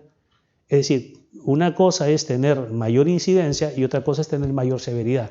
Entonces sí va a haber mayor incidencia. ¿Por qué? Porque en la rotonda van a haber roces, van a haber cruces, van a chocar, pero va a ser material, no vamos a tener muertes. Cuando teníamos los cruces sí teníamos muertes. Entonces se dan cuenta cómo estas medidas van a ser, están presentes para que no erradicar, pero al menos si es que esto suceda, disminuir su incidencia o disminuir la severidad de estos eventos. Y un ejemplo que lo hemos puesto ahí en la Fórmula 1. ¿Sabían ustedes desde que murió Ayrton Senna, creo que fue en el año 98, en un lamentable accidente de Fórmula 1, ¿no? Se reunieron todos los especialistas en Fórmula 1 y a partir de ese día, ¿no?, de que ocurrió esa muerte, no ha muerto ningún piloto más, a pesar de que desarrollan velocidad de 300, 280 kilómetros por hora, que toman curvas peligrosísimas, pero los ingenieros han realizado ajustes de seguridad en cada tramo de esta vía de tal manera de que dicen, bueno, acá se puede producir un accidente. ¿Cómo minimizamos sus consecuencias? Entonces, accidentes siguen habiendo en la Fórmula 1, ¿sí?, pero ya no tenemos muertos. Entonces, esto es un ejemplo, ¿no? La Fórmula 1 de cómo funciona esta teoría de los sistemas, es decir, vamos a hacer una intervención del entorno. ¿Para qué? Para poder disminuir la incidencia de los accidentes de tránsito. Y aquí es importante mencionar el modelo de James Rison o el modelo del queso suizo. Ustedes saben, no sé si conocen el queso suizo, es un queso que cuando cortas rebanadas o tajadas sale con huecos, ¿no? O sea, tiene unas perforaciones, unos huecos. Según el ingeniero James Rison, que esto lo aplicó en la aeronáutica, es por eso que ustedes van a ver de que en los accidentes aeronáuticos, ¿no?, de 1 millón de vuelos hay uno, en cambio los accidentes de tránsito en los Estados Unidos, por lo menos de 1 millón de vehículos hay pues 200.000 muertos. Pero en cambio los accidentes aéreos pues es el mínimo porcentaje. Entonces James Rison, un jubilado de la aeronáutica, diseñó este sistema de prevención que es usado mundialmente. O en la emergencia, por ejemplo, el COVID se ha utilizado. Bueno, el sistema es el sistema del llamado modelo del queso suizo. El queso suizo, cuando se corta en rebanadas, vamos a ver que tiene perforaciones, tiene unos huecos. Entonces, según James Rison, se colocan diversas capas de seguridad, ¿sí? Y cada una de ellas representa la imagen del queso suizo porque tiene perforaciones. Estas perforaciones no coinciden con la de la siguiente capa. Por lo tanto, si usted pone 4 capas de este queso con huecos, ¿no?, cuando lo mira no se ve al otro lado. ¿Por qué? Porque cada una de ellas va a tener esos huecos, que son los fallos de la seguridad, los va a tener a diferentes niveles. Entonces, la propuesta de Rison es que mientras más como es una medida de seguridad, es como un queso suizo, es decir, tiene un hueco por donde se va a pasar algo, entonces coloca varias capas que tengan diferentes perforaciones, pero a diferentes niveles para que no atraviese nada por ahí.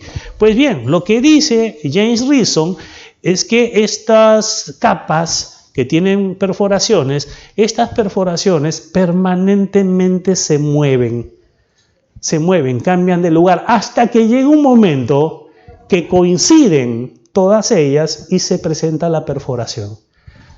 Y esto funciona así.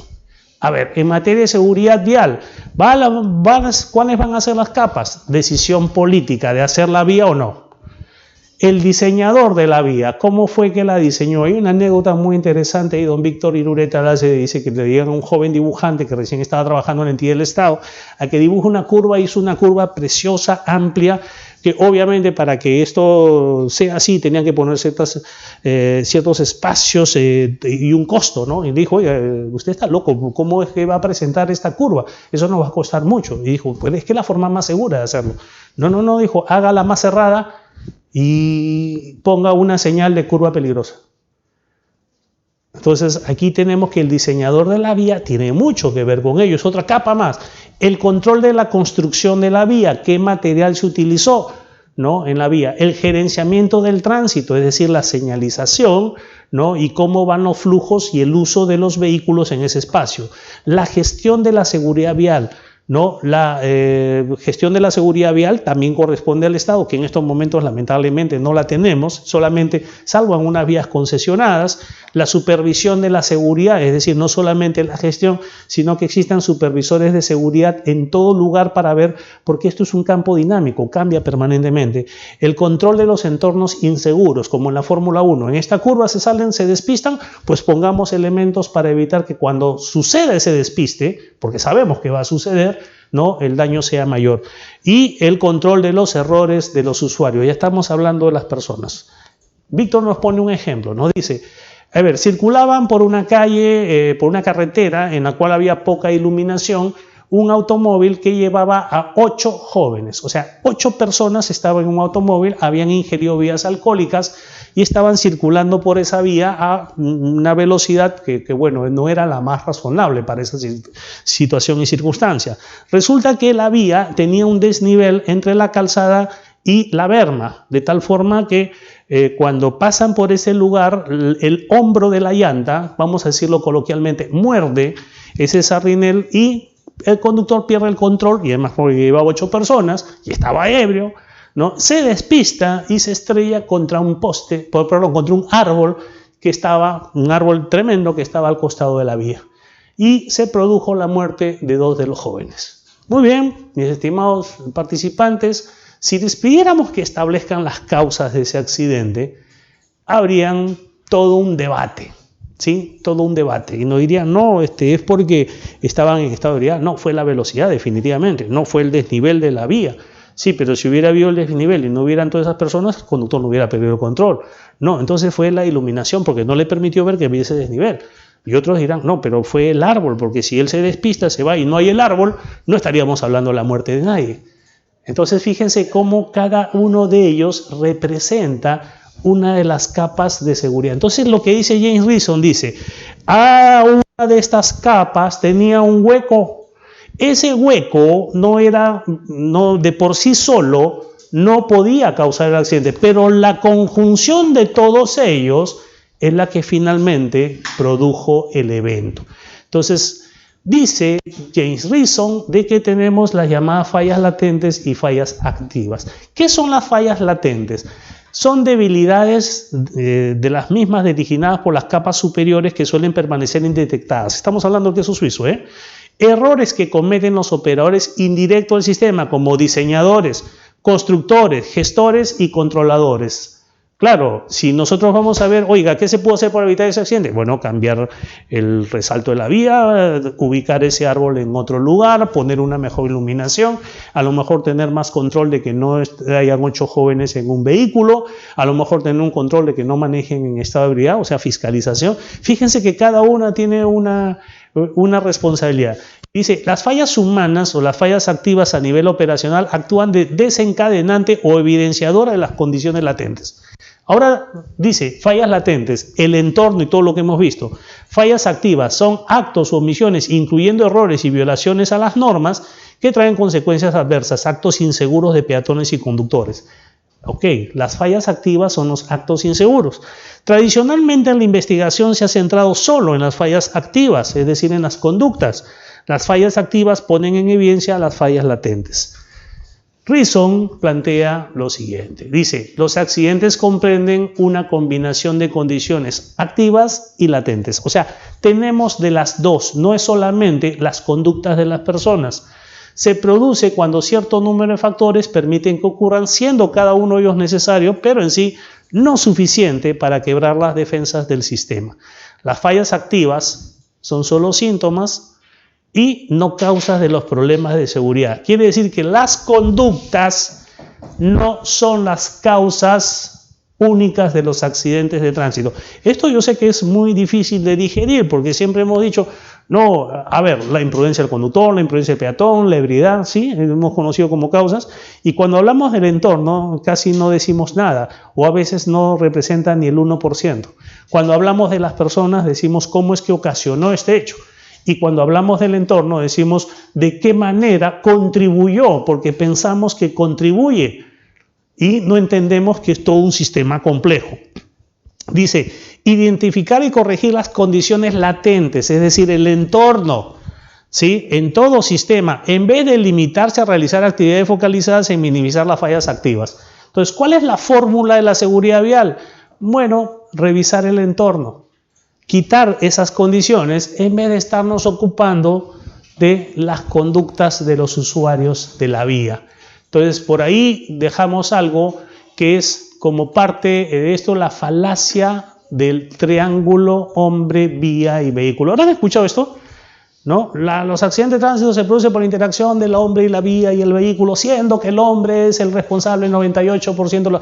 ¿Han escuchado eso alguna vez? Yo sé que sí, yo también lo escuché, le voy a decir. También crecí, me desarrollé bajo esa creencia. Pues bien, esto es una falacia porque cuando tenemos estos 3 elementos, ¿y de dónde se ha tomado este triángulo? Se ha tomado del triángulo del fuego, ¿no? El triángulo del fuego, sabemos que para que exista fuego necesitamos 3 cosas. Estamos hablando del fuego físico, la flama, no otro fuego. Para que necesitemos fuego necesitamos 3 elementos. Necesitamos un elemento combustible, necesitamos oxígeno y calor. Entonces, cuando nosotros juntamos los 3 elementos, se produce el fuego. Ejemplo, si nosotros tenemos un trozo de madera, que es un elemento combustible, le aplicamos calor. ¿sí? Lo podemos hacer pues mediante una llama, lo podemos hacer por concentrar los rayos solares en esa madera, lo podemos hacer por cerrar y elevar la temperatura del ambiente. ¿Qué va a pasar cuando este elemento madera reciba el calor suficiente y en el entorno existe oxígeno? Noticia, se va a producir fuego. ¿Qué necesitamos entonces nosotros bajo esta explicación? ¿Qué elemento necesitamos quitar para que no existe fuego? Podemos quitar cualquiera de ellos. Por ejemplo, si usted le aplica calor a un trozo de hierro, ¿no? Va a tener que ser excesivo para que se pueda fundir. Pero si usted le aplica el calor, el mismo calor de un fósforo, por ejemplo, ¿no? Al hierro, se va a quedar usted gastando caja de fósforo y no va a tener ninguna reacción. Pero si usted lo hace con un papel, ¿no? Le pone un fósforo, de inmediato se va a encender. ¿Y qué pasa cuando nosotros tenemos fuego y le quitamos el oxígeno? Pues se apaga. ¿Qué pasa cuando le quitamos el calor? Le echamos agua y lo enfriamos, pues se apaga. Pregunta entonces, ¿cuál de los tres elementos es necesario para que el fuego se produzca? Respuesta, los tres. Y si tuviéramos que decir, ya, pero ¿cuál es el más importante para que produzca el fuego? Respuesta, los tres. Ya, pero ¿cuál contribuye mayoritariamente para que haya fuego? No lo voy a decir porque ya lo dije varias veces. La respuesta es los tres. Esta falacia del triángulo, se nos pasó, la tenemos ahora aquí.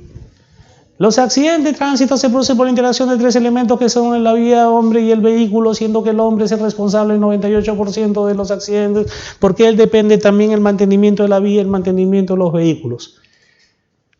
Esto no es cierto. Ahora, mire lo que dice el Consejo Nacional de Seguridad Vial, Dios mío.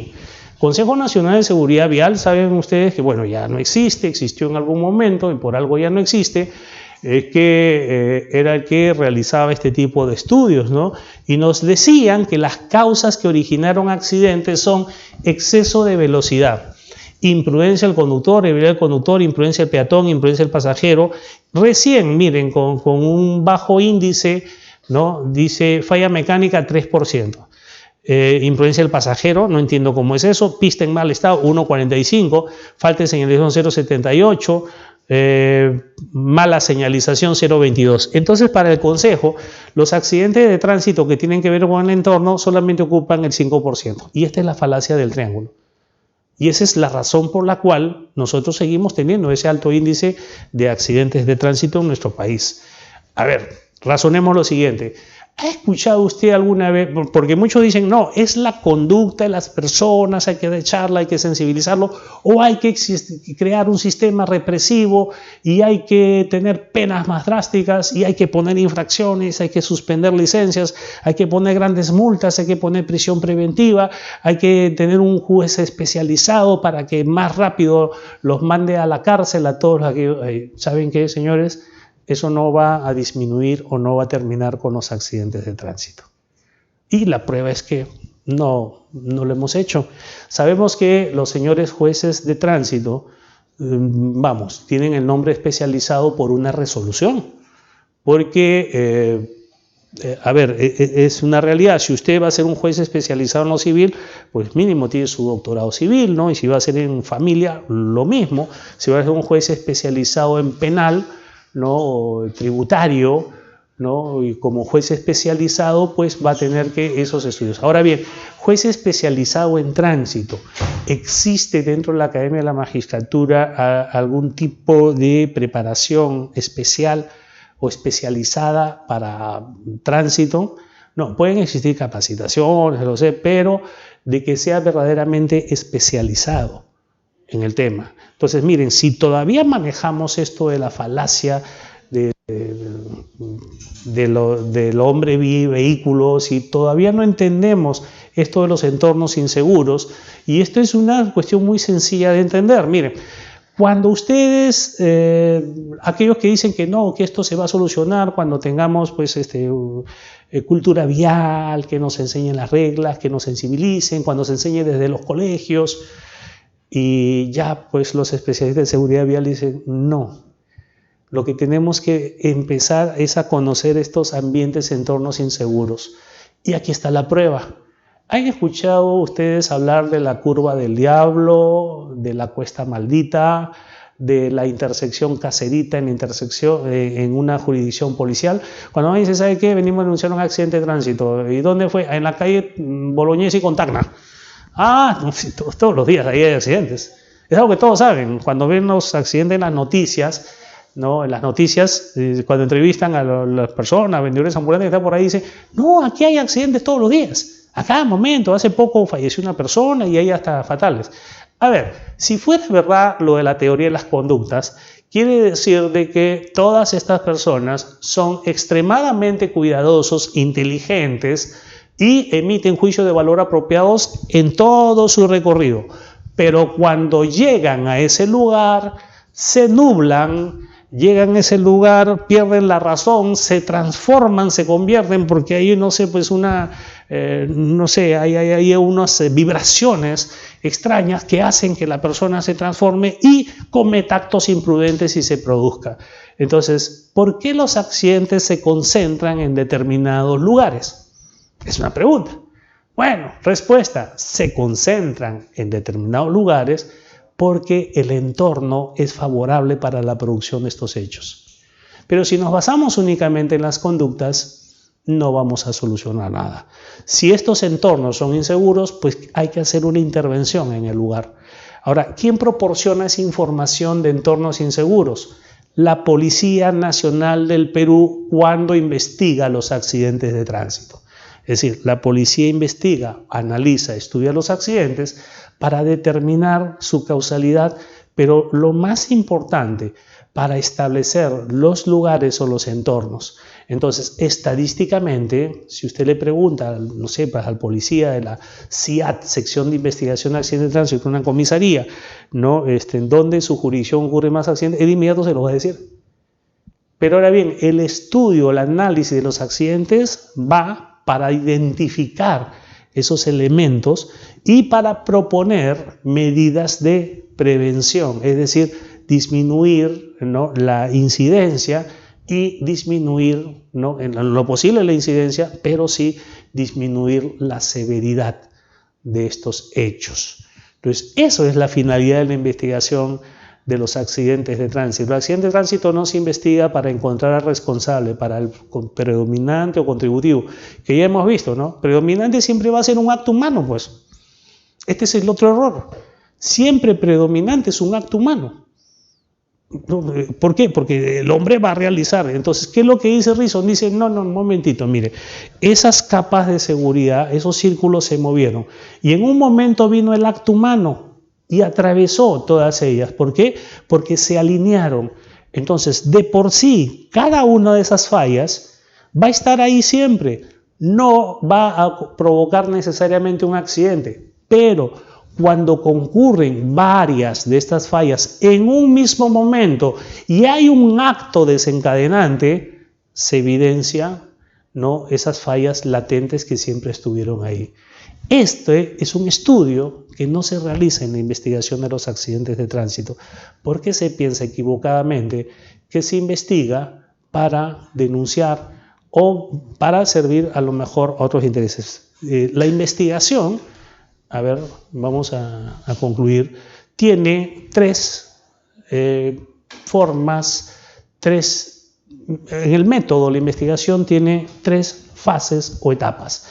Fase número 1, recolección y registro de datos. A ver, ¿qué significa ello? Ustedes han visto cuando ocurre un accidente y llegamos, ¿no?, los abogados, llegan las partes de los familiares del que tuvo el accidente y le dicen, no, ya están los peritos haciendo su peritaje. Es decir, no están los peritos en ese momento.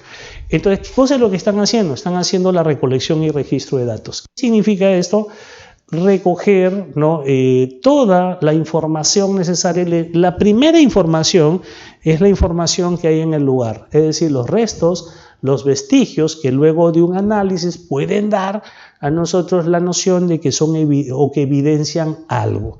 Entonces, por ejemplo, ¿no?, los restos de pintura, los fragmentos de alguna parte del vehículo, vidrios, micas. Sabemos de que hay tipos de restos o vestigios pre-impacto, de impacto y post-impacto. Entonces va a haber un patrón de búsqueda, por eso que se necesita que la persona que haga ese levantamiento sea un conocedor, porque va a tener un patrón de búsqueda de qué cosa es lo que está buscando acorde a la modalidad del accidente. Y van a haber técnicas que son las técnicas que se utilizan en la criminalística, que son el rastrillo, ¿no? Los círculos, la división por sectores. Y estas personas que ven aquí están realizando las fijaciones. Una vez que se han identificado, que las hemos encontrado, ¿no? Por ejemplo, una de los restos, ¿no? De los vestigios, de los indicios post-impacto puede ser una melladura. ¿Por qué? Cuando el vehículo se revienta un neumático y el aro toca con la calzada, va a producir una melladura. O cuando el vehículo se despista y roza, no sé, una superficie dura, puede producir una melladura. Puede hacer también que la melladura se produzca por una volcadura, ¿no? El vehículo cambia su posición original y se arrastra, entonces va a formar una serie de estrías, arañazos o melladuras. Entonces, la melladura me va a decir a mí que esto pasó después, ¿no es cierto? No puede ser antes. Les cuento, por ejemplo, en el caso, ustedes no sé si recuerdan, la empresa San Martín de Porres con Levisa en Pasamayo, en donde murieron más de 50 personas, fue un 1 de enero, creo 2 de enero, chocaron y el bus con pasajeros se fue al abismo, fallecieron muchas personas. Hubieron peritos que encontraron melladuras antes del punto de impacto. Entonces, esto es peritos supuestamente de parte, esto es realmente descabellado, ¿no? Entonces, vamos a empezar con la recolección. Una vez que se realizó la recolección, no solamente los indicios, vestigios en campo, sino también las partes documentales, ¿no? Protocolo de necropsia, dosaje etílico, ¿no? Y otros más, el investigador pasa a la segunda fase. ¿Y cuál es la segunda fase? La reconstrucción. ¿Qué significa reconstruir? Significa volver a hacer algo que ya lo perdimos. O sea, ya no lo tenemos y tenemos que reconstruirlo. Entonces, el investigador, después que hace todo ese levantamiento de información, mediante un razonamiento lógico y aplicando los principios criminalísticos, va a reconstruir el hecho. Principios criminalísticos, por ejemplo, la correspondencia. Va a decir, mira, estas estrías, estos arañazos que hay acá, se produjeron con el aro del neumático. Y uno dice, bueno, ¿y cómo sabes eso? Mira, observa el sardinel, vas a encontrar unas líneas que van en sentido de tal a tal, ¿sí? De tales dimensiones y que tienen una impregnación de tal color. Ahora mira el aro. Lo que tiene el aro va a corresponder con aquello que está ahí, porque mira, tiene también unas líneas que van en sentido inverso, su orientación, y que están a la misma altura y al mismo nivel. Entonces, de esa manera, el investigador va reconstruyendo el hecho. Ahora, la reconstrucción, por favor, hay diferentes formas de reconstrucción. La reconstrucción más básica es el plano. Claro, cuando usted encuentra un gráfico en el informe de investigación de accidentes, va a encontrar un plano a escala. Y en ese plano le dibujan una secuencia que no es imaginaria. O sea, no es como se imagina, sino es cuando va a encontrar la correspondencia entre los elementos, indicios que encontró, ¿no? Con la secuencia del evento. Es decir, nos va a decir la secuencia. Esto ocurrió de esta manera, el vehículo en este espacio se despistó. ¿Y cómo lo dice? Sí, mira, observa el sardinel, observa que tiene impregnaciones de caucho y mira ahora el neumático anterior derecho del vehículo. ¡Qué interesante! Y en tal punto se volcó. ¿Y por qué lo dice? Sí, mira, porque aquí vas a encontrar arañazos o estrías que corresponden a la estructura lateral del vehículo. Observa. Entonces, dense cuenta que la investigación es tener esta secuencia lógica de los indicios, ¿no? Para posteriormente hacer la reconstrucción. La reconstrucción básica es la reconstrucción 2D, es un dibujo, un plano, es una reconstrucción. El policía o el funcionario que firma ese plano está dando fe de que la secuencia que muestra ahí corresponde a la comparación con los indicios, con los restos que ha encontrado. Entonces, la reconstrucción también se puede hacer 3D. Ahora tenemos unas tecnologías increíbles, ustedes van a tener también una clase de ello, en la cual van a ver cómo es que se realiza esto, ¿no? Es increíble ahora con el dron, ¿no? Con los puntos, los sensores, y vamos a tener nosotros una reconstrucción 3D, ¿no? O vamos a poder conocer, por ejemplo, las velocidades con análisis de videos, no con un cronómetro, ¿ya? Sino verdaderamente apoyado en ciencia. No empirismo, ¿no? Y finalmente vamos a tener el análisis. Entonces, lo primero va a ser recolectar toda la información para hacer una reconstrucción del hecho, es decir, plantear una secuencia de algo que no se conoce y finalmente analizar el hecho. Y el análisis del hecho es decir, ¿por qué pasó? Esta es la parte que le voy a contar más importante y no es el predominante, el contributivo, aquello que me va a ayudar a saber, ¿no? ¿Por qué pasó? Sino la aplicación de los principios del tránsito. No es el predominante, el contributivo, el que me dice quién realizó o cuál fue, porque ya hemos visto que lo del triángulo o de la conducta de los actos humanos es una falacia. Eso no pasa en realidad. Entonces, ¿qué es lo que sucede? Si ustedes tienen una investigación de un accidente, o sea, revisan y van a ver que no tiene recolección, la pregunta es, ¿de dónde salió la reconstrucción? Yo le voy a dar la respuesta. Salió de la imaginación del investigador, de su experiencia, o lo hizo a ojo de buen cubero, ¿no? Calculó y dijo, no, mira, esto pasó así, pasó así, pero eso no es investigación, ¿eh? No es investigación y no permitan que eso ingrese, porque si no tenemos nosotros la recolección, y tiene que haber un análisis detallado de la correspondencia de cada uno de esos vestigios. Es por ello que es muy importante que la investigación, ya ahora del delito, en esta diligencia participe también la defensa. En esta diligencia. Porque acá van a decir, bueno, no hay huella de frenada. Como que no, ahí no la tiene, eso es una huella de frenada. No, eso se llama tiznadura. Ah, aquí viene esto. Claro, a ustedes le pueden decir, no, esto es una tiznadura o una huella crítica. Y usted se queda en el aire y dice, bueno, ¿y qué es eso? Pero no es frenada. Entonces, ¿cómo diferenciar cada una de ellas? O, por ejemplo, decir, la huella de frenada medía 15 metros. Y usted mira así al ojo nada más y dice, oiga, pero acá hay 3 nada más. No, pero es imperceptible, pero si usted se da cuenta y mira desde acá va a ver que hay... No, aquí tiene que haber una fijación exacta. ¿Y saben por qué? Porque la reconstrucción, es decir, la secuencia que se va a plantear, tiene que ser en base a esto. Si no hay esto, si esto se hizo mal, si esto se hizo incompleto, no puede haber reconstrucción del hecho. O puede haber una reconstrucción, es decir, plantear una secuencia, pero que solamente sea la imaginación del investigador. Eso no es una investigación técnica. Entonces, ahora bien, ¿qué pasa cuando tenemos video? Cuando tenemos video, bueno, ya tenemos, no necesitamos reconstruir. ¿Cuándo necesitamos reconstruir? Cuando ya lo perdimos. Es decir, cuando el hecho se esfumó en el mismo acto, se agotó en el mismo acto y no tenemos ninguna idea de cómo fue que sucedió. No tenemos. Pero, ¿qué pasa si tenemos un video? Ya no necesitamos reconstruir. Bueno, vamos a tener que realizar la fase de la investigación, pero ya no es tan importante. ¿Cuál va a ser la parte importante? Esta de aquí. Esta es la parte importante. Claro, no digo que estas no lo sean.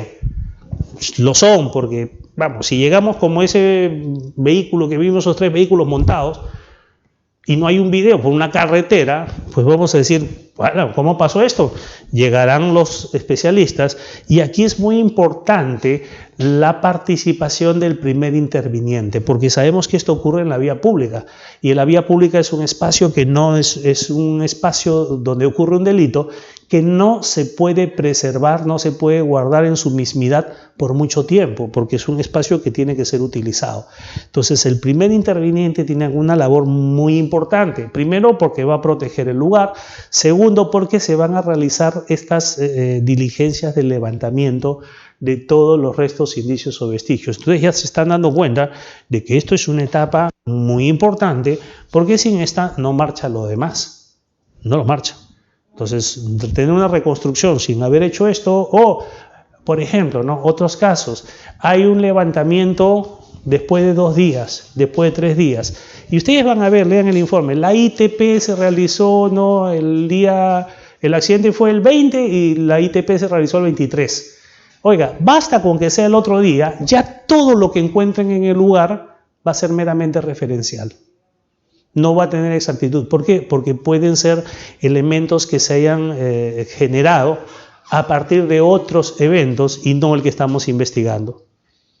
Entonces, es muy importante que esta diligencia, la inspección técnico-policial, que se hace con esta finalidad, se realice en forma inmediata. En mi trabajo como investigador de parte o perito de parte, que si quieran llamarle, ¿no? Muchas personas solicitan de que nosotros participemos, pero después de 1 año, después de 6 meses, es decir, cuando están en pleno proceso. Entonces, yo no puedo hacer la recolección de nada, porque ya al día siguiente ya se perdió todo, o el mismo día cuando se abrió la escena y pasaron vehículos, se pudieron haber generado, ¿no? Otros restos o vestigios que no guardan relación, ¿no? Tampoco puedo hacer una reconstrucción porque, ojo, si yo no he recolectado o tengo la recolección que han hecho y esa recolección es inexacta, es como les digo, hemos hecho la ITP después de 2 días o después de 24 horas, ya no sirve. O hicimos la ITP y no se fijaron las evidencias de tal manera que tengamos puntos de referencia, ¿no? Para poder fijarlas posteriormente. O sea, no se hizo la fijación en un plano a escala. Por lo tanto, no puede haber reconstrucción. Pero, escuchen esto, lo que sí puede haber, ¿no? Del evento es un, ¿no? sucinto análisis. Por eso les decía, esa es una parte muy importante. Ahora bien, la investigación policial, cuando contestamos a la pregunta ¿cómo se investiga? La investigación policial tiene un principio de oficialidad, la va a realizar la Policía Nacional del Perú. ¿Y cómo lo va a realizar? En base al Manual de Normas y Procedimientos para la Investigación y Prevención de Accidentes de Tránsito, que es una resolución de la Comandancia General de la Policía del año 2020, es muy reciente. Y ahí vamos a encontrar nosotros cuáles son los procedimientos de investigación. Entonces, el primer trabajo que debemos de tomarnos para ver si es que la investigación verdaderamente sirve al propósito dentro de un proceso es ver si se ha hecho conforme al manual. Por ejemplo, ¿no? El manual tiene 6 análisis previos y un análisis integral. Hay que revisar ese informe policial para ver si cumple con las prescripciones del Manual de Normas y Procedimientos. Porque si no cumple, ¿no? Ahí se ha incumplido, si bien es cierto, hay pues el principio de oficialidad, pero también es una actividad que se encuentra regulada. O sea, no puedo investigar como yo desee. Tengo que realizar determinados actos, ¿no? Para poder llegar a conclusiones. Si yo llego a conclusiones sin haber realizado los actos, quiere decir que no he aplicado el método. Y si yo no aplico el método correctamente, mis conclusiones son dudosas. No van a servir. Entonces, ya muchos de ustedes estarán buscando los casos que han tenido, lo que son abogados litigantes de accidente de tránsito, y estarán viendo de que efectivamente, ¿no? Falta. Entonces, el primer trabajo que hay que hacer es comparativamente, ¿sí? Y esto es uno de los, vamos a decir, de los requerimientos más comunes que tengo en mi trabajo como investigador de forma privada de accidentes de tránsito, ¿no? Quiero que me diga, porque el perito o el investigador tiene que contestar una pregunta. O sea, cuando se le solicita a alguien que participe como perito, ¿no? Tiene que contestar a ciertas preguntas. Y la pregunta número 1 es, oiga, este informe arriba conclusiones sólidas, es decir, se ha seguido el método necesario para que arribe estas conclusiones. Eso es lo primero. O sea, ya no si es que a qué velocidad circulaba, esas no son las preguntas básicas, sino esta investigación ha seguido el método que corresponde, y aquí el especialista podrá decirles si sí o si no. Confundir un peritaje con una investigación, un informe técnico, es muy frecuente en nuestro medio. Ustedes tienen aquí en LP, ¿no? tienen una publicación muy interesante, véanla, ¿no? Dice, de la primera sala Apelaciones Nacional Permanente Especialidad en Delito de Corrupción de Funcionarios, expediente 0029-2017, ¿no? El enlace está en la plataforma LP hace tiempo, y lo que dicen es así, dicen, la sala opina lo siguiente: los informes elaborados por los asesores expertos con base en el artículo 321.3 del Código Procesal Penal no tienen la calidad de pericia. Si eso es así, y además teniendo en cuenta que no se trata de un informe pericial, hay que diferenciar eso. Tampoco se puede admitir la designación de un perito de parte para ese propósito. A ver, la investigación policial no es pericia. No es pericia. Es un informe policial. Y los informes policiales, como bien nos expresan aquí la sala, no tienen la categoría de pericia. Lo que tenemos que diferenciar es ser perito y actuar como perito. Podemos tener que en la policía hay muchos peritos, pero cuando actúan, no actúan como peritos, actúan como investigadores. Por algo se llama, ustedes van al informe policial número tal, el hecho investigación del accidente. No dicen pericia. O sea, se investiga. Lo que hace la policía es investigar, no es un peritaje. Claro, nosotros, por ejemplo, ¿no? Coloquialmente los abogados, ¿no? Nos llamamos doctor, pero sabemos que el doctorado es un grado académico, ¿no? Entonces, para llegar a ser doctor se requiere el pasado, pero lo común, lo coloquial es llamarnos doctores, a pesar que no tengamos más que el título, y doctores, doctora, y es una forma, vamos a decir, coloquial de llamarnos. Lo mismo ocurre con los investigadores cuando le llamamos peritos. Entonces, ustedes habrán visto en los medios de prensa, los peritos ya están investigando para... Oiga, ¿el perito está investigando? No, el perito contesta preguntas concretas, ¿no? Por ejemplo, en el peritaje en accidente de tránsito, una de las formas, como ya lo ha explicado Raúl Mota, es la expresión de mecánica de los hechos, es decir, explicar, apoyándose en ciencias, cómo evolucionó el movimiento. Se llama mecánica de hechos, cómo se produjo, y esta es la reproducción de un modelo llamado físico-matemático. Ahora, ¿es importante el modelo físico-matemático? En algunos casos, en nuestra realidad sí. Ahora, en otros lugares, por ejemplo en Argentina, en España, sí es importante. ¿Por qué? Porque la forma de la pena agravada, en los casos de accidente de tránsito con muerte, va a ir en función de la velocidad que llevaba. Entonces, si llevaba, pues, no sé, pues la zona era de 30 kilómetros por hora, llevaba 40, es una pena. Pero si llevaba 50, la pena va aumentando. Entonces, ahí es muy importante, para efectos no de la producción del accidente, sino de la cuantificación de la pena, el establecer la velocidad. En nuestro medio no es tan necesario, porque acá lo que queremos saber es por qué se produjo este hecho. O sea, ¿qué se analiza?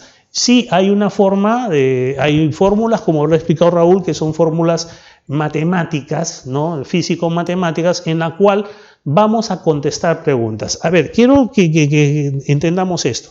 Si yo le pregunto a un perito en balística, tiene que contestar en su pericia una pregunta. ¿Cuál es la pregunta? La pregunta es, ¿el proyectil que se encontró, o la bala que se encontró en el lugar, corresponde a esta arma? Y el perito tendrá que decir sí o no. El perito grafotécnico le preguntaremos, ¿las anotaciones que están en este papel corresponden al puño gráfico del imputado? Y él tendrá que contestar sí o no. En otro caso, el médico le tenemos que decir, ¿las lesiones que presenta la víctima se producen por qué tipo de objeto? ¿Cuál fue el mecanismo de producción de las lesiones que tiene? O le preguntamos al médico forense, ¿cuál fue la causa de muerte de la víctima? O al toxicológico. Entonces le vamos a hacer preguntas. ¿Qué pregunta le haríamos al perito en accidentes de tránsito? ¿Cuál sería la pregunta? ¿Cuál fue el predominante? ¿Cuál fue el contributivo? Ya sabemos que eso es una falacia. ¿Qué le preguntaríamos? ¿Cuál es el responsable? O le preguntaríamos cuáles fueron las causas de este accidente. ¿Qué es lo que tendría que contestar ese perito? Entonces, si fuera un perito físico-matemático, bajo el modelo matemático, nos diría a qué velocidad circulaba, a qué distancia pudo tener percepción del hecho, si la maniobra que realizó evasiva, ¿no?, la hizo a tiempo o a destiempo, lo cual demostraría distracción, Esto es una parte muy importante. Ahora, el investigador no necesariamente es un perito físico-matemático ni un perito mecánico. Tiene conocimientos, pero no es un perito en ese campo. Por ejemplo, el informe policial puede ser un continente de pericias, como por ejemplo el dosaje etílico, el reconocimiento médico legal, el protocolo de necropsia, son peritajes. Y también puede pedir el apoyo de la ciencia, pedirle a un perito, ¿no?, físico, matemático, que le dé unos cálculos exactos con respecto a lo que él ha encontrado. No es, escuchen esto, un requisito del investigador ser perito mecánico, ser perito forense, ser perito toxicológico, ser perito físico-matemático. Es conocer y entender de qué manera esto puede servir a su investigación. Pero, repito nuevamente, la investigación policial no concluye en responsabilidades. Los principios criminalísticos. A ver, los principios criminalísticos, vamos a aplicar nosotros los principios criminalísticos para conocer, mejor dicho, para poder saber, por ejemplo, en el principio de uso, para que se produzca esto, se tuvo que usar aquello, ¿no? Eso va a decir, ese es el principal principio de uso. En este caso, el vehículo. De producción, ¿no? Cuando ocurre esto, se produce aquello. Esta es la consecuencia.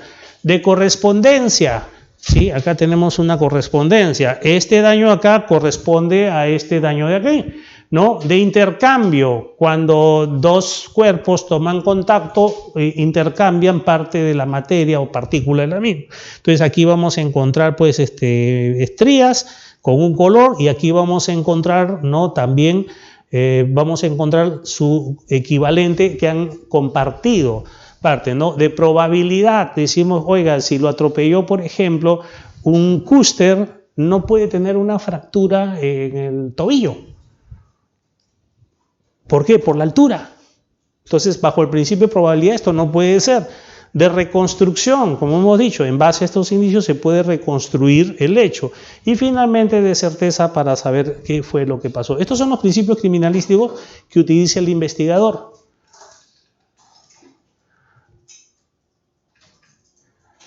Y finalmente, acá les dejo los principios del tránsito. Estos principios que ven aquí son aquellos cuyo conocimiento y profundidad de conocimiento en ellos es necesario para poder establecer las causas, para poder hacer el análisis y explicar el por qué.